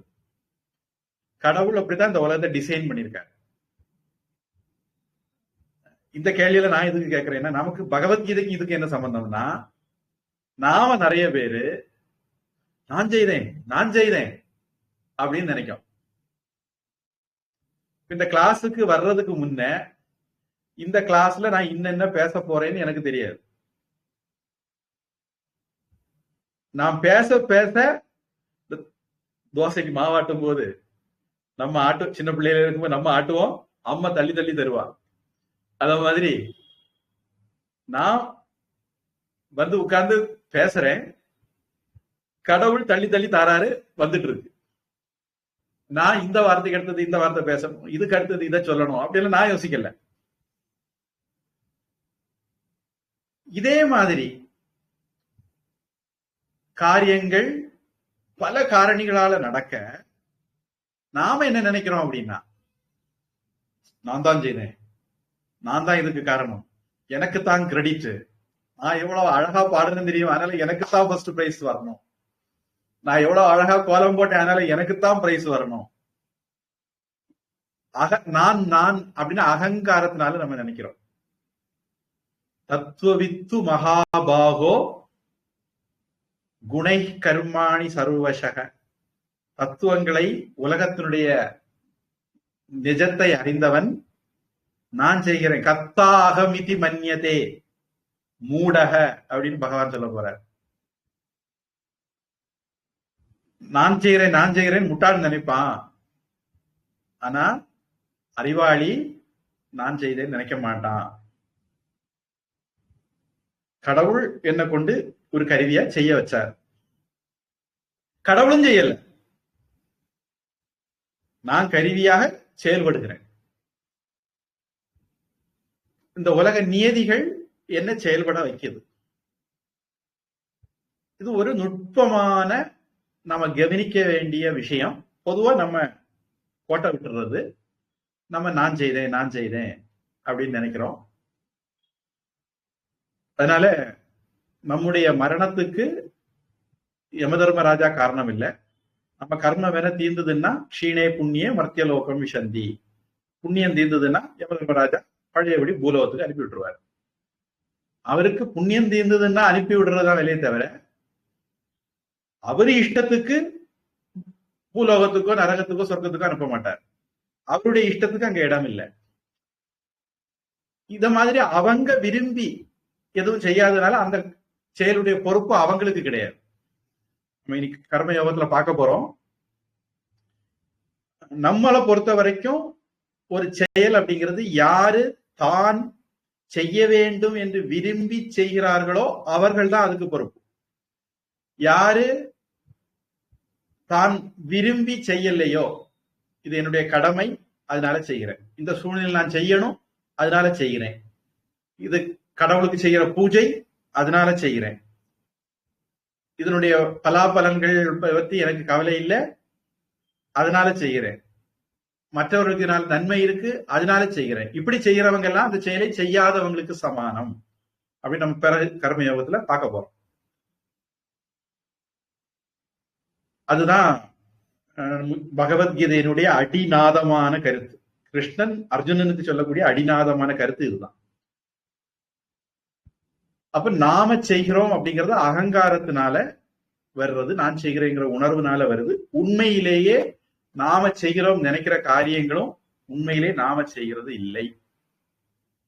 கடவுளுடைய நியதிப்படி காரியங்கள் நடக்குது, நம்முடைய கர்ம பலன்கள் படி காரியங்கள் நடக்குது. இந்த மாதிரி காரணங்களால கடவுள் செய்தார், யமதர்மராஜா செய்தார் அப்படின்னு சொல்ல முடியாது. தமாஷுக்கு சொல்லுவாங்க, யமம் பழியாக்க மாட்டான் அப்படி. யாராவது செத்து போறாங்கன்னு வச்சுக்கீங்களேன், எப்படி செத்தாரு? அது ஹார்ட் அட்டாக். எப்படி செத்தாரு? ஆக்சிடென்ட். எப்படி செத்தாரு? கேன்சர். எப்படி செத்தாரு? சுகர். ஏதோ ஒரு காரணம் இருக்கும். ஒரு காரணம் இல்லாம யாரும் ஆக மாட்டாங்க. அதனால யமம் பழியாக்க மாட்டான் அப்படிம்பாங்க. அதனால எவனுக்கு பழி கிடையாது, கடவுளுக்கும் பழி கிடையாது. நீங்க கேட்ட கேள்விக்கு சரியான பதிலா இருந்ததா, இல்ல இந்த சந்தேகம் இருக்கா? இன்னும் ஒரு சந்தேகம் கூட இருக்குது. இந்த இந்த வாழ்க்கையில இந்த சரீரத்துக்கு கொஞ்சம் கர்மங்கள் பண்றேன், அதுக்கும் ஆத்மாவுக்கும் எந்த கனெக்ஷனும் கிடையாது. அப்படி இருக்கும்போது இந்த ஆத்மாவு அடுத்த ஒரு உடம்பை எடுக்கும்போது அந்த உடம்புக்கு இந்த உடம்போட கர்ம பலன் ஏன் கிடைக்கும்? அதாவது அவங்க கேட்டது மாதிரிதான் நான், அதாவது போன பிறவி செய்யக்கூடிய இல்ல, ரெண்டு சேமா தான் வரும்னு நினைக்கிறேன். நானும் இதே மாதிரி தான் கேட்க வந்தேன். அதாவது போன பிறவியில நம்ம செய்த பாவ புண்ணியங்கள் கர்மங்கள் தான் இந்த பிறவியில நமக்கு கிடைக்கும்னு சொல்லுவாங்க சுவாமி. அது உண்மையா தப்பா கரெக்டா தெரியல, அதான் கேட்டேன். சொல்லுவாங்க இதுக்கு முன்னாடி ஒரு வகுப்புல நம்ம பார்த்திருக்கிறோம். நாம இருக்கிறோம், நமக்கு ட்ரெஸ் இருக்கு. காரண சரீரம், சூக்ஷ்ம சரீரம், ஸ்தூல சரீரம், அப்படி 3 ட்ரெஸ் போட்டிருக்கு. இந்த ஆத்மாவுக்கு பிறப்பு இறப்பு ஒண்ணும் கிடையாது, அது வர்றது போறதெல்லாம் கிடையாது. அப்ப எது வருது போகுதுன்னா, இந்த காரண சரீரம், சூக்ஷ்ம சரீரம், ஸ்தூல சரீரம், இந்த கூட்டம் தான் வந்து போகிறது. இதுல ஸ்தூல சரீரம் வந்து போகிறது நமக்கு பளிச்சுன்னு தெரியுது, அது ஜீவாத்மான்னு சொல்றோம். இந்த உடல், இந்த பேரு, இந்த வடிவம், இதெல்லாம் ஸ்தூல சரீரம். ஆனா இதுக்குள்ள சூக்ஷ்ம சரீரம் இருக்கு. அந்த சூக்ஷ்ம சரீரம் எந்த உடம்புக்குள்ள வேணாலும் போய் ஃபிட் ஆகிடும். இப்ப தண்ணிய கப்புல விட்டா கப்பு மாதிரி இருக்கும், பாத்திரத்துல விட்டா பாத்திரம் மாதிரி இருக்கும், கிண்ணத்துல விட்டா கிண்ணம் மாதிரி இருக்கும். அது மாதிரி இந்த சூக்ஷ்ம சரீரம் எந்த உடம்பு எடுக்குதோ அந்த உடம்பு மாதிரி தன்னை மாத்திக்கும். இந்த சூக்ஷ்ம சரீரம் தான், இது கீதையில பிறகு 15 அத்தியாயத்துல வருது.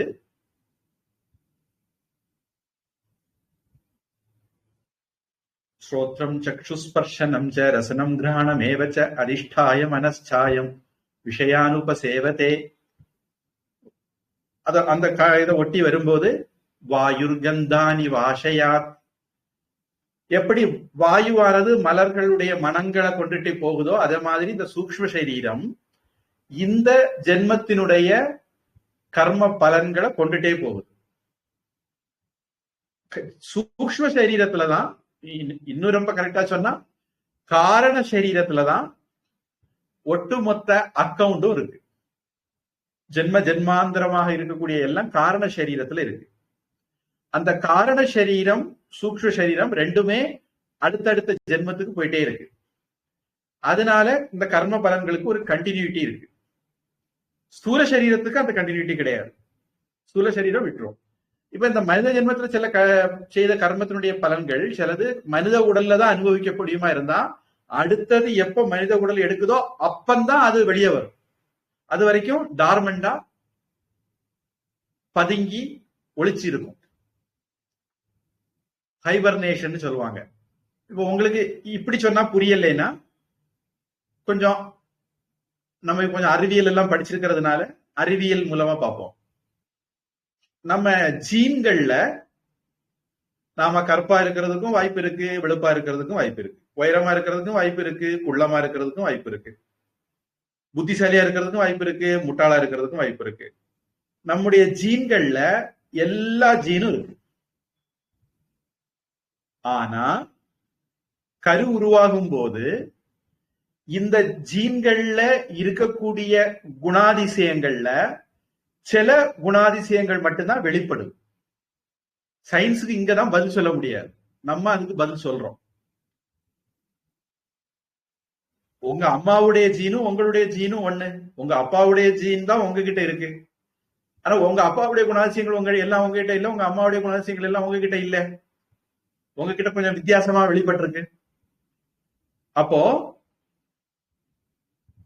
எல்லா ஜீன்களும் இருக்கு, எல்லா வாய்ப்புகளும் ஆப்ஷன்ஸும் இருக்கு. ஆனா சிலதுதான் வெளிப்படுது.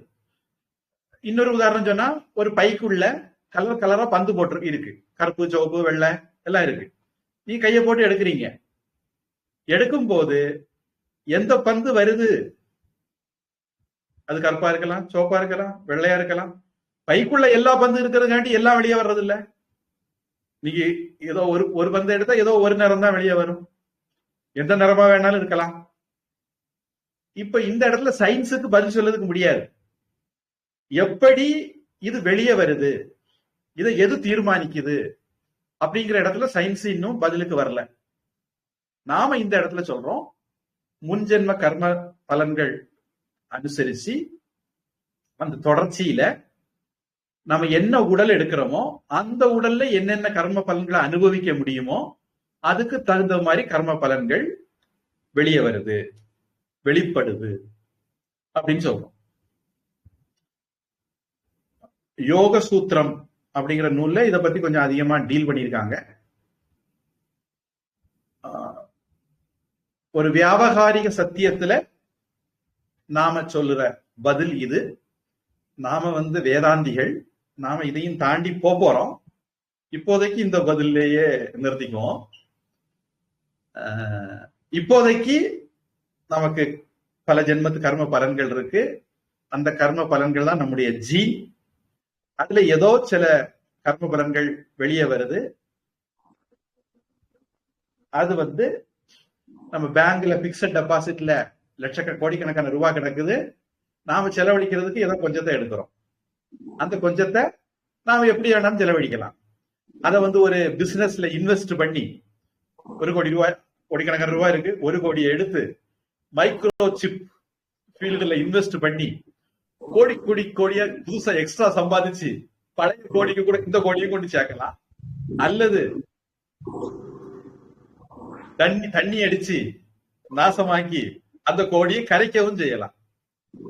இந்த மாதிரி நம்முடைய கர்ம பலன்கள் நாம கொண்டு வந்ததை எப்படி புத்திசாலித்தனமா பயன்படுத்துறோமோ அதுக்கேத்தது மாதிரி பழைய கர்மங்களை குறைக்கலாம், பாவங்களை குறைக்கலாம், புண்ணியத்தை அதிகரிக்கலாம், அல்லது புண்ணியத்தை குறைச்சு பாவங்களை அதிகரிக்கலாம். அதுக்கு தகுந்த மாதிரி அடுத்தடுத்த ஜென்மங்கள் போகலாம். எப்போ நாம தத்துவ ஞானத்தை அறிந்து அந்த ஞானத்தினால நம்முடைய பழைய கர்மங்கள் அத்தனையும் நசிக்குதோ அப்போ அதுக்கு மேல நமக்கு பிறவி வராது. பிறவி வராதுன்னா காரண சூக்ஷ்ம ஸ்தூல எந்த உடம்புமே நமக்கு வராது. அந்த நிலையை நாம முக்தின்னு சொல்றோம். அது வரைக்கும் நம்ம சொர்க்கத்துக்கு போயிட்டு வரலாம், நரகத்துக்கு போயிட்டு வரலாம். அந்த மாதிரி ஒரு போக்கு வரவு இருக்கும். இதெல்லாம் பத்தி 8வது அத்தியாயத்துல கீதையே பேச போகுது. கேள்விக்கு பதில்.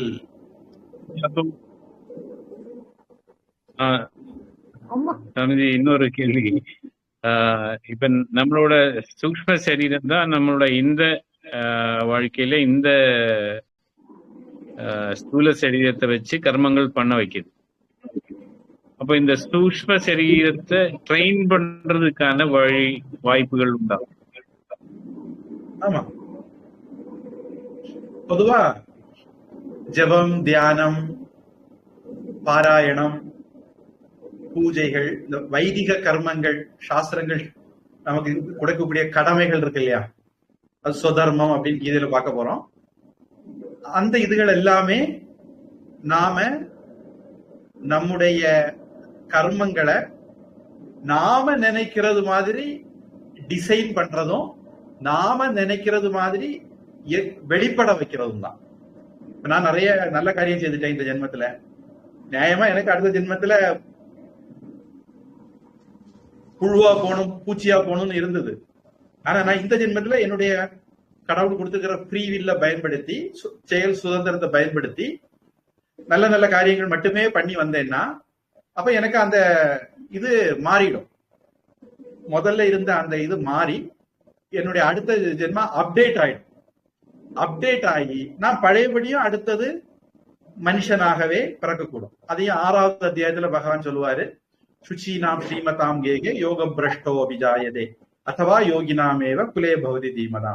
தூய்மையானவருடைய குலத்துல, செல்வந்தருடைய குலத்துல, யோகிகளுடைய குலத்துல அந்த மாதிரி நமக்கு ஒரு பிறவி கிடைச்சு அங்க இருந்து வேகமா நம்ம அடுத்த கட்டத்துக்கு மூவ் ஆகி ஜென்மத்தையே முடிச்சு மோட்சத்தை அடைஞ்சிடக்கூடும். மோட்சம் அடைகிறதுனா என்ன? நான் இந்த சரீரம் இல்ல, ஸ்தூல சரீரம், சூக்ஷ்ம காரண சரீரம் எதுவும் இல்லை, அதுக்கெல்லாம் காரணமான ஆத்மா, பிறப்பு இறப்பு இல்லாத அழியாத எங்குமா இருக்கக்கூடிய ஒரே ஆத்மான்னு அந்த ஞானம் வருது. அது வரும். இந்த பிறவியில அதாவது ஃப்ராடு பித்தலாட்டம் எல்லாம் பண்றது நல்லா, சிலவங்க சொல்றத கேட்டிருக்கேன், நல்லா இருக்காங்கன்னு சொல்றாங்கல்ல. போன பிறவியில நன்மை செய்ததுனால பிறவியில இந்த மாதிரி தீமை எல்லாம் செய்ததுனால நல்லா இருக்காங்களா எப்படி? திருவள்ளுவர் இப்படி ஒரு கேள்வி கேட்கிறாரு,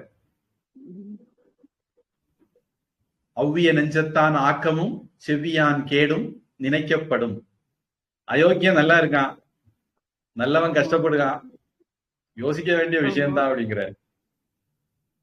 அது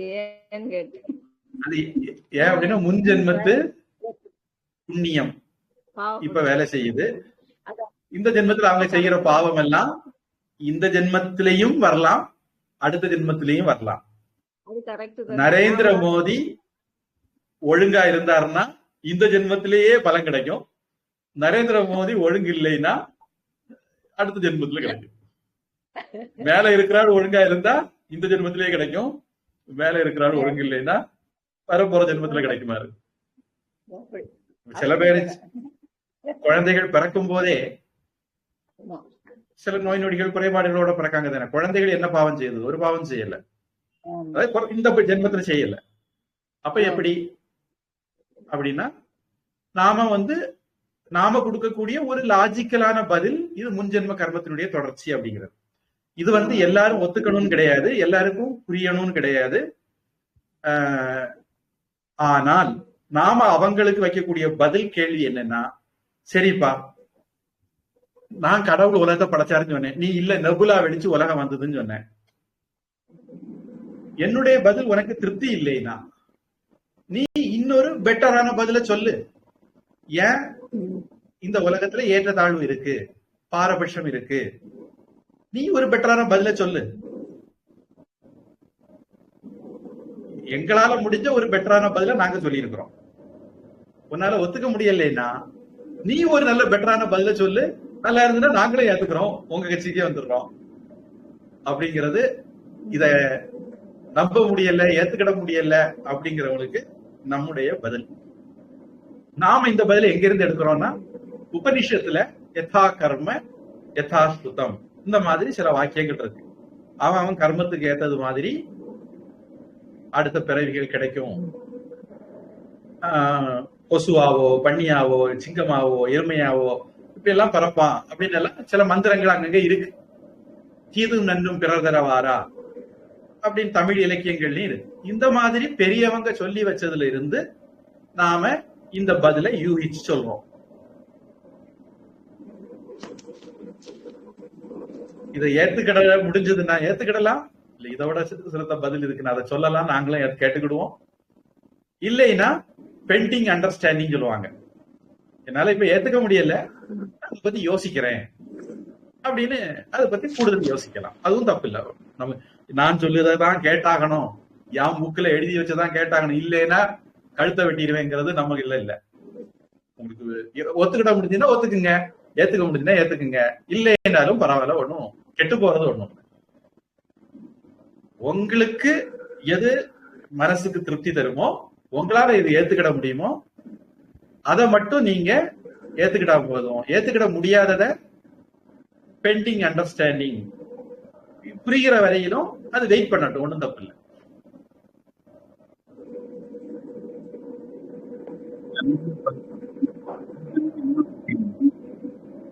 இப்போ பூர்வ ஜென்ம நல்ல செயல்கள் செஞ்சு இந்த ஜென்மத்துல வந்து நல்ல அனுபவங்கள் வாழக்கூடிய அந்த ஆளோட சூக்ஷ்ம சரீரம் எதனால இந்த ஜென்மத்துல தீய செயல்களை செய்ய வைக்குது?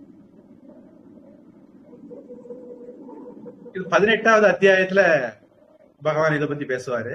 18வது அத்தியாயம். அதாவது இந்த உலகத்துல 3 விதமான செயல்கள் இருக்கு.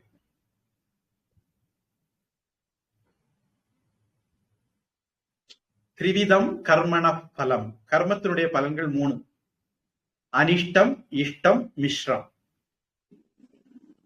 பிடிக்காதது, பிடிச்சது, கலந்தது. பாவம், புண்ணியம் ரெண்டுடைய கலவை. பொதுவான இது என்னன்னா, பாவம் அதிகமா இருந்தா நரகத்துக்கு போவாங்க, புண்ணியம் அதிகமா இருந்தா சொர்க்கத்துக்கு போவாங்க. பாவ புண்ணியம் ரெண்டும் கலந்தவங்க, மிஸ்ரம்னா கலவை, மிக்சர், அவியல், அவங்க இந்த பூலோகத்துல வருவாங்க அப்படிங்கிறது ஒரு பொதுவான கணக்கு. இப்ப நம்ம எல்லாருமே பாவ புண்ணியங்கள் கலந்து பிறந்திருக்கிறோம். நாம பாவம் செய்யறதுக்கும் வாய்ப்பு உண்டு, புண்ணியம் செய்யறதுக்கும் வாய்ப்பு உண்டு. ரெண்டுக்கான பொட்டன்ஷியலும் நம்ம கிட்ட இருக்கு. ஆனா மனிதனாக பிறந்த நமக்கு பகவான் செயல் சுதந்திரமும் கொடுத்திருக்காரு. இதுல எதை தேர்ந்தெடுக்கிறது அப்படிங்கிற வாய்ப்பையும் நமக்கு பகவான் கொடுத்திருக்காரு. நாம இதுல எதை வேணாலும் தேர்ந்தெடுக்கலாம், அது நம்ம கையில இருக்கு. சில பேரு அப்பா குடிகாரனா இருப்பார், பையன் குடிக்கவே மாட்டேன் அப்படின்னு ஆயிடும். சில வீட்டுல அப்பா குடிகாரனா இருப்பாரு, பையனும் குடிகாரனா போயிடுவான். இது அந்த பையனுடைய முடிவு. அவனுக்கு சூழல் எப்படி வேணாலும் இருக்கலாம். சில பேர் அந்த சூழலுடைய போக்குல போயிடுவாங்க, சில பேர் அந்த சூழல்ல எதிர்நீச்சல் போட்டு வெளியே வருவாங்க. மோசமான சூழலா இருந்தா எதிர்நீச்சல் போட்டு வெளியே வருவாங்க, நல்ல சூழலா இருந்தா அந்த சூழலோட ஐக்கியமாவாங்க. இது நம்முடைய செயல் சுதந்திரம், ஃப்ரீவில் செய்கிறது, மதி புத்திசாலித்தனம் செய்கிறது.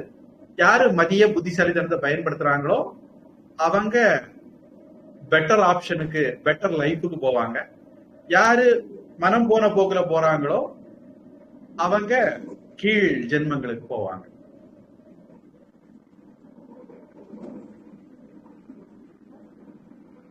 பூர்வ ஜென்மத்துல நல்ல செயல் செய்திருந்த அதே சூக்ஷ்ம சரீரம் ஏன் இந்த ஜென்மத்துல அத கண்டினியூ பண்ணல? இல்லைன்னா ஏன் தீய இதுக்கு போகுது? பூர்வ ஜென்மத்துல நல்லது செய்த வாசனை இருக்கு, ஆனா 100% நல்லது யாரும் செய்ய மாட்டாங்க. பூர்வ ஜென்மத்துல கெட்டது செய்த வாசனையும் இருக்கும். இந்த 2 வாசனையில எது டாமினன்ட் ஆகுது, எதனுடைய கை ஓங்குது அப்படிங்கிறது இருக்கு. இது எப்படி தீர்மானிக்கப்படுதுன்னா, நாம தான் அந்த இடத்துல தீர்மானிக்கிறது. ஜீவாத்மா நம்முடைய புத்திசாலித்தனம் தான் தீர்மானிக்கிறது. ரெண்டும் நம்ம கையில 2 விதமான ஆப்ஷனும் கொடுக்கறாங்க. எந்த ஆப்ஷனை நம்ம எடுக்கிறோங்கிறது நம்ம கையில இருக்கு. நாம ஏன் அதை எடுக்கிறோம் அப்படிங்கிறது உங்களுடைய கேள்வியா இருந்தா அது அந்த தனிப்பட்ட நபர்களுடைய சாய்ஸ். இப்போ சில சமயங்களை நீங்களே பாருங்களேன், நம்ம சுத்தி இருக்கிற சில பேர்கிட்ட நாம நல்ல அட்வைஸ் எல்லாம் சொல்லுவோம். தண்ணி அடிக்கக்கூடாது, குடும்பம் கெட்டு போயிடும், உடல்நிலை கெட்டு போயிடும், இப்படிலாம் சொல்லுவோம். அந்த ஆளுக்கு நம்ம சொல்றது புரியும், அதனால நம்ம சொல்றது கேட்க மாட்டார். ஏன் கேட்க மாட்டார் அப்படின்னா, அந்த ஆளுடைய அந்த பாப்ப வாசனை என்னுடைய பலம் ஜாஸ்தி. இத நாம என்ன பண்றோம், அந்த அவருடைய ஜாதக அமைப்பு மூலமாக நாம கெஸ் பண்ண முயற்சி பண்றோம். பொதுவா ஒரு ஆள் எப்படிதான் பிஹேவ் பண்ணுவாரு அப்படிங்கறத நமக்கு அவருடைய ஜாதகத்தை பார்த்தா கண்டுபிடிக்கலாம். இந்த ஆளு வாய்ப்பு கிடைச்சதுன்னா சறுக்கிடுவாரு அப்படிங்கிறது அவருடைய ஜாதகத்திலே இருக்கும். சில ஆட்கள் இந்த ஆளு எந்த சூழ்நிலையில போட்டாலும் இந்த ஆளு மாறவே மாட்டார், அவரா தான் இருப்பாரு அப்படிங்கறதும் இருக்கும். இப்ப காந்தியடிகள் வாழ்க்கையில சொல்லுவாங்க, இங்கிலாந்து போனாரு, அம்மா அப்பாவுக்கு வாக்கு கொடுத்துட்டு போனாரு, அங்க போய் அந்த வாக்கை காப்பாத்தினாரு, தண்ணி அடிக்கல, சிகரெட்டு பிடிக்கல, இறைச்சி சாப்பிடல, அப்படி வாழ்ந்தாரு அப்படின்னு சொல்லுவாங்க. ஏன்னா அவர்கிட்ட அந்த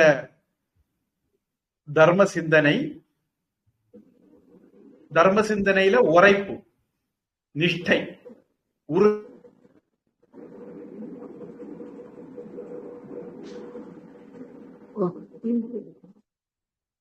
பகவான் இந்த டீட்டெயிலும் சொல்லுவார். சில பேருக்கு அந்த உறுதி குறைவு இருக்கும், சில பேருக்கு தர்மம் எதுன்னு தெளிவு இருக்காது, அதுவும் இருக்கலாம். அது நம்ம தாமசம் அப்படின்னு சொல்லுவோம். சில பேர்கிட்ட தர்மம் எதுன்னு தெரியும், ஆனா கடைபிடிக்கிற உறுதி இருக்காது, அப்படியும் குழப்பம் வரலாம். இப்படி பல காரணிகள் இருக்கு. கீதை பின்னாடி 13வது அத்தியாயத்துக்கு பிறகு இந்த மாதிரி விஷயங்கள்ல அதிகம் கவனம் கொடுக்கும். இப்போதைக்கு ஜீவாத்மா, கர்மயோகம், அதுலதான் இந்த முதல் 6 அத்தியாயங்கள்ல கான்சென்ட்ரேஷன் இருக்க போகுது.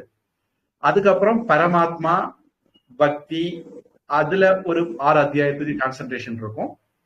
கடைசி 6 அத்தியாயங்கள்ல தான் நாம என்ன பண்ணணும், எப்படி பண்ணணும், எதனால இப்படி பல விதமாக நடக்குது, இதெல்லாமே முக்குணங்களால, சத்துவ ராஜச தாமச குணங்களால இந்த மாதிரி நடக்குது. குணத்துக்கு பயப்பட்டவன் அந்த மாதிரி பண்றான் அப்படின்னு எல்லாம் விவரங்கள் பின்னாடி வரும். இப்போதைக்கு தாமச குணம் கீதனுடைய பாணியில சொல்றதா இருந்தா, நாமளே கூட நம்முடைய சத்துவ குணம் ஓங்கி இருக்கும் போது நல்லவனா இருக்கும், ராஜச குணம் ஓங்கி இருக்கும் போது சுறுசுறுப்பா இருக்கும், தாமச குணம் ஓங்கி இருக்கும் போது சோம்பேறியா இருக்கும். நம்ம ஒரு ஆளே ஒரு நாள்லயே வேற நேரத்துல வேற மாதிரி இருப்போம் இல்லையா? நம்ம ஒரு ஆள்லயே இந்த 3 குணாதிசயங்களை நம்ம பார்க்க முடியும். இதுல யாருக்கு எது டாமினண்டா இருக்கோ அதை வச்சு அந்த ஆளுடைய குணாதிசயத்தை நம்ம சொல்லுவோம், பெரும்பான்மையே எந்த குணத்துல இருக்காங்களோ.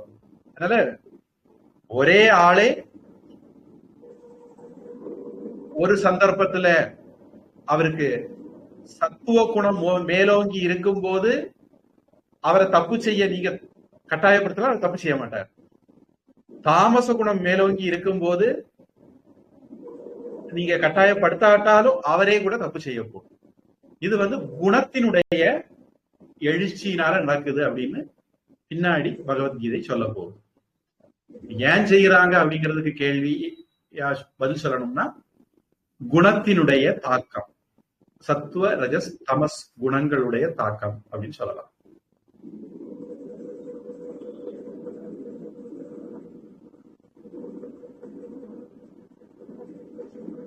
சயின்ஸ்ல இப்போ புதுசா ஒரு இது ஜீன் எடிட்டிங் அப்படின்னு ஒண்ணு வந்திருக்கு. நம்மளோட ஜீன் டார்மெண்டா இருக்கக்கூடிய ஜீனை எடிட் பண்ணி டாமினேட் பண்ணி ஆக்டிவேட் பண்றதுக்கு ஒரு டெக்னாலஜி ஜீன் எடிட்டிங்னு கொண்டு வந்திருக்காங்க. ஆமா, அந்த துறை எல்கேஜி யூகேஜி லெவல்ல இருக்குது. அவங்க என்ன அச்சீவ் பண்ண நினைக்கிறாங்கன்னா கேன்சர் வரக்கூடிய ஜீனை ரிப்பேர் பண்ணி கேன்சர் வராத ஜீனா மாத்திடுறது, சுகர் வரக்கூடிய ஜீனை ரிப்பேர் பண்ணி சுகர் வராத ஜீனா மாத்திடுறது. அப்படி எல்லா ஜீன்களையும் பெர்ஃபெக்ட் ஜீனா மாத்துறதுக்கு ஒரு முயற்சி பண்றாங்க. கேட்கறதுக்கு நல்லா இருக்கு.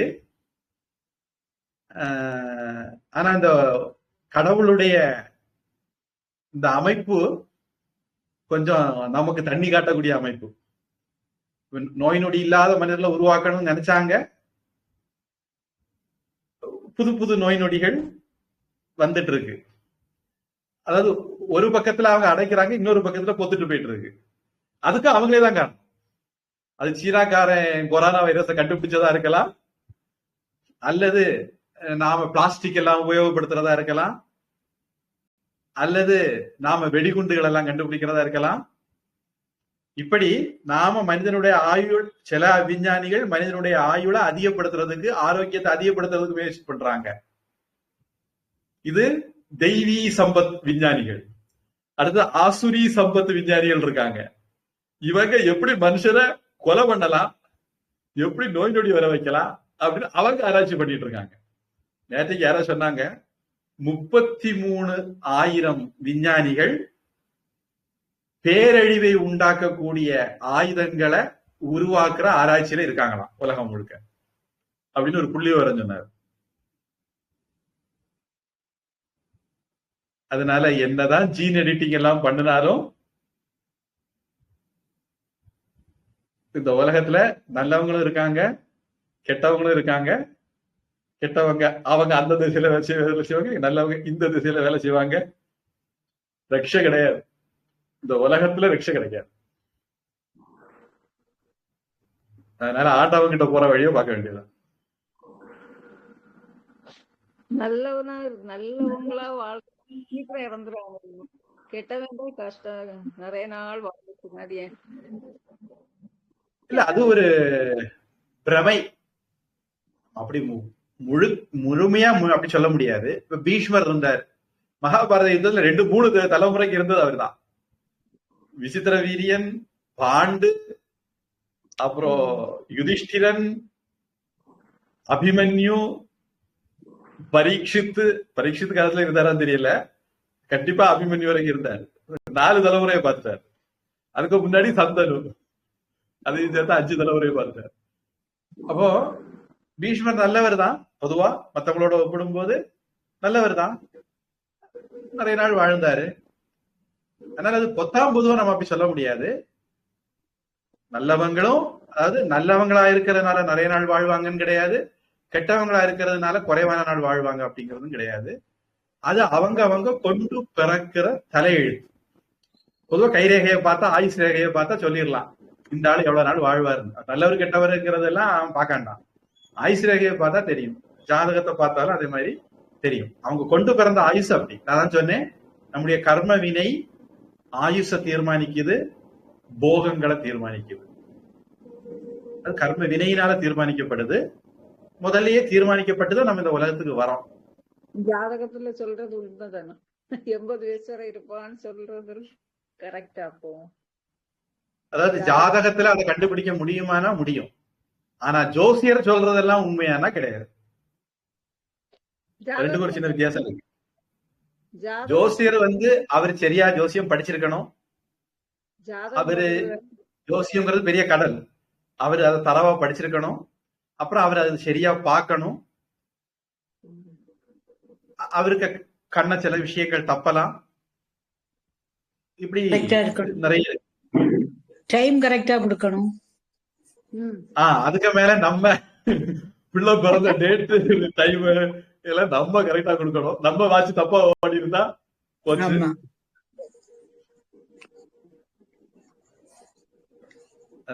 கடவுள் நமக்கு அப்படி ஒரு டிசைன் பண்ணிருக்காரு. நிறைய ஃபேக்டர்ஸ் இதுல சம்பந்தப்படுது. நம்ம ஏதோ நமக்கு தெரிந்த கொஞ்சம் ஃபேக்டரை மட்டும் வச்சுக்கிட்டு ஒரு விவகாரம், அன்றாட வாழ்க்கையை ஓட்டிடலாம் இதை வச்சு, அப்படிங்கிற மாதிரி ஓட்டிக்கிட்டு இருக்கிறோம். இப்ப நல்ல நேரம் பார்த்து ஆபரேஷன் பண்ணி எடுக்காங்களா, இது கரெக்டா இருக்குமா சாமிஜி? நல்ல நேரம் இல்ல, நட்சத்திரம். நட்சத்திரம் பா. அதாவது நீங்க நல்ல நேரம்னு கணிச்சீங்க.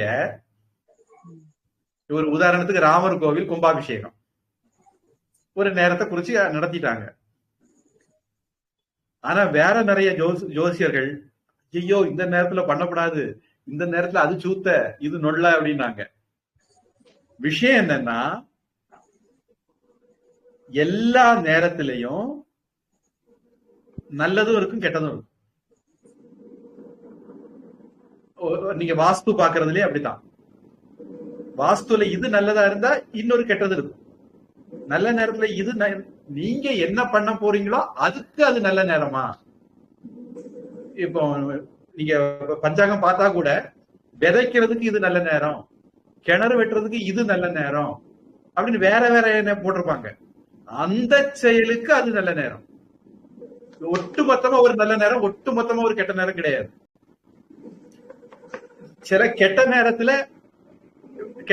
கடனை வாங்கலாம், நல்ல நேரத்துல போய் கடனை வாங்கினா கடன் வளர்ந்துகிட்டே போகும். கெட்ட நேரத்துல கடன் வாங்கினா கடன் தேயும். அந்த அர்த்தத்துல சொல்றேன். அதனால எதுக்கு எது நல்ல நேரம், எதுக்கு எது கெட்ட நேரம் அப்படிங்கறதெல்லாம் இருக்கு. அதனால நம்ம நல்ல நேரம் கெட்ட நேரம் பாக்குற நம்ம அறிவை வச்சுக்கிட்டு நல்ல நேரம் ஒரு கணக்கு போட்டு பண்றோம். ஆனால் அதுல நிறைய காரணிகள் இருக்கு. நரசிம்மராவ், PVR நரசிம்மராவ்னு ஒரு ஜோசியர் இருக்காரு. அவர் பிருகத் பராசர ஹோரா அத மனசுல வச்சுக்கிட்டு பாக்குறாரு. நம்ம ஒரு ஜோசியர்லாம் ஏதோ குடும்ப ஜோதிடம் புக்கை படிச்சுட்டு ஜோசியம் பார்க்க ஆரம்பிச்சிருப்பாங்க. அவங்களுக்கு இந்த அளவுக்கு நுணுக்கமா பார்க்கணும்னு எப்படி தெரியும்? தெரியாது. அவங்க நம்ம கொடுக்குற 50க்கும் 100க்கும் எது பார்க்கணுமோ அதை பார்த்து சொல்லுவாங்க. நீங்க ஒரு 1000 ரூபாய் 5000 ரூபாய் கொடுத்தீங்கன்னா ஜோசியர் ஒரு நாள் முழுக்க இருந்து கணக்கு போட்டு உங்களுக்கு அக்கு வேற ஆணி வேற அலசி சொல்லுவாரு. நம்ம அப்படி கொடுக்க மாட்டோம். அப்ப அவங்க ஏதோ மேம்போக்காவ பார்த்து சொல்லுவாங்க. அது மேம்போக்கா நமக்கு அதிர்ஷ்டம் இருந்தா ஒத்து போயிரும், அதிர்ஷ்டம் இல்லைன்னா காலம் வாரிக்கும். அப்புறம் ஜோசியம்ங்கிறது இன்னொரு பக்கத்துல அதுவும் ஒரு சயின்ஸ் மாதிரி வளரக்கூடிய ஒரு ஃபீல்டு தான்.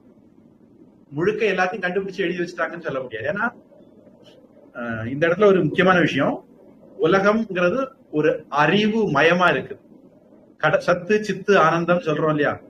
இந்த உலகம் அல்லது கடவுள் அப்படிங்கிறது அறிவு மயமா இருக்கு. நம்முடைய அறிவுக்கு ஏற்றது மாதிரி அதுல இருந்து ஏதோ கொஞ்சத்தை கத்துக்கிறோம். பூஜ்யசாமி சொல்லுவாங்க, முன்னாடி ஒரு MBBS ஒரு டாக்டர் இருந்தார். அப்புறம் எலும்புக்கு தனி, ஹார்ட்டுக்கு தனி, கிட்னிக்கு தனின்னு டாக்டர் வந்தாங்க. இனி இப்படியே சயின்ஸ் வளர வளர வளர என்ன ஆகும்னா சுண்டு வரல இதுல இருந்து இது வரைக்கும் ஒரு டாக்டர், இதுல இருந்து இது வரைக்கும் ஒரு டாக்டர் அப்படின்னு வரும். ஏன்னா உங்களுடைய அறிவு ஆராய்ச்சிகள் வளர வளர உங்களுக்கு புதுசு புதுசா அறிவு வந்துகிட்டே இருக்கு. கடவுளுடைய படைப்புல அவ்வளவு அறிவு செறிந்து இருக்கு. அப்ப புதுசு புதுசா நீங்க நிறைய கண்டுபிடிக்கிறீங்க. அப்ப உங்களுடைய அறிவு விசாலமாயிட்டே போகுது. கடவுளுடைய படைப்புல ஒவ்வொரு அணுவிலையும் அவ்வளவு அறிவை கடவுள் வச்சிருக்காரு. அதனால ஜோசியமும் அந்த மாதிரி ஒரு கடல். நமக்கு தெரிஞ்சதை வச்சு ஒரு விவகாரத்தை ஓட்டிக்கிட்டு இருக்கிறோம். இப்ப வண்டி ஓட்டணும்னு வச்சுக்கோங்களேன், உங்களுக்கு ஸ்டியரிங் பிடிச்சி ஆக்சிலேட்டர் கொடுக்க தெரிஞ்சு இருந்தா போதும். அது பெட்ரோல் எப்படி தயாரிச்சாங்க, இன்ஜின் எப்படி வேலை செய்யுது, இதெல்லாம் உங்களுக்கு தெரியணும் இல்ல. வண்டி ஓட்டுறதுக்கு ஸ்டியரிங் கரெக்டா பண்ண தெரிஞ்சா வரும், ஆக்சிலேட்டர் கரெக்டா கொடுத்து பிரேக் அடிக்க தெரிஞ்சா வரும். இவ்வளவு மினிமம் தெரிஞ்சிருந்தா நீங்க வண்டி ஓட்டிட போறீங்க. டிராபிக் ரூல்ஸும் கூடுதலா தெரிஞ்சிருக்கணும். ஆனா வண்டியினுடைய அணுவாட்டி எப்படி வேலை செய்யணும் உங்களுக்கு தெரிய வேண்டிய அவசியம் இல்லை. அந்த மாதிரி ஜோசியம்ங்கிறது விவகாரத்துல அவங்க இவ்வளவு தேவையோ அவ்வளவு படிச்சுக்கிட்டு ஓட்டிட்டு இருக்காங்க. நம்ம ஆழமா படிச்சோம் அப்படின்னா நமக்கு இன்னும் பெட்டரான அறிவு வரும். என்னைக்கானாலும் சரி கடவுளுடைய அறிவுக்கு நிகராக மனிதனுடைய அறிவு வர போறதில்லை, சயின்டிஸ்டுடைய அறிவும் வர போறதில்லை.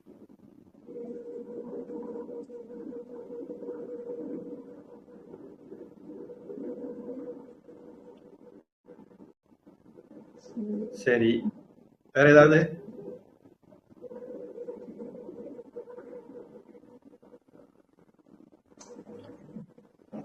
நிறைய பண்ணிக்கோமா. அடுத்த வாரம் சந்திப்போம்.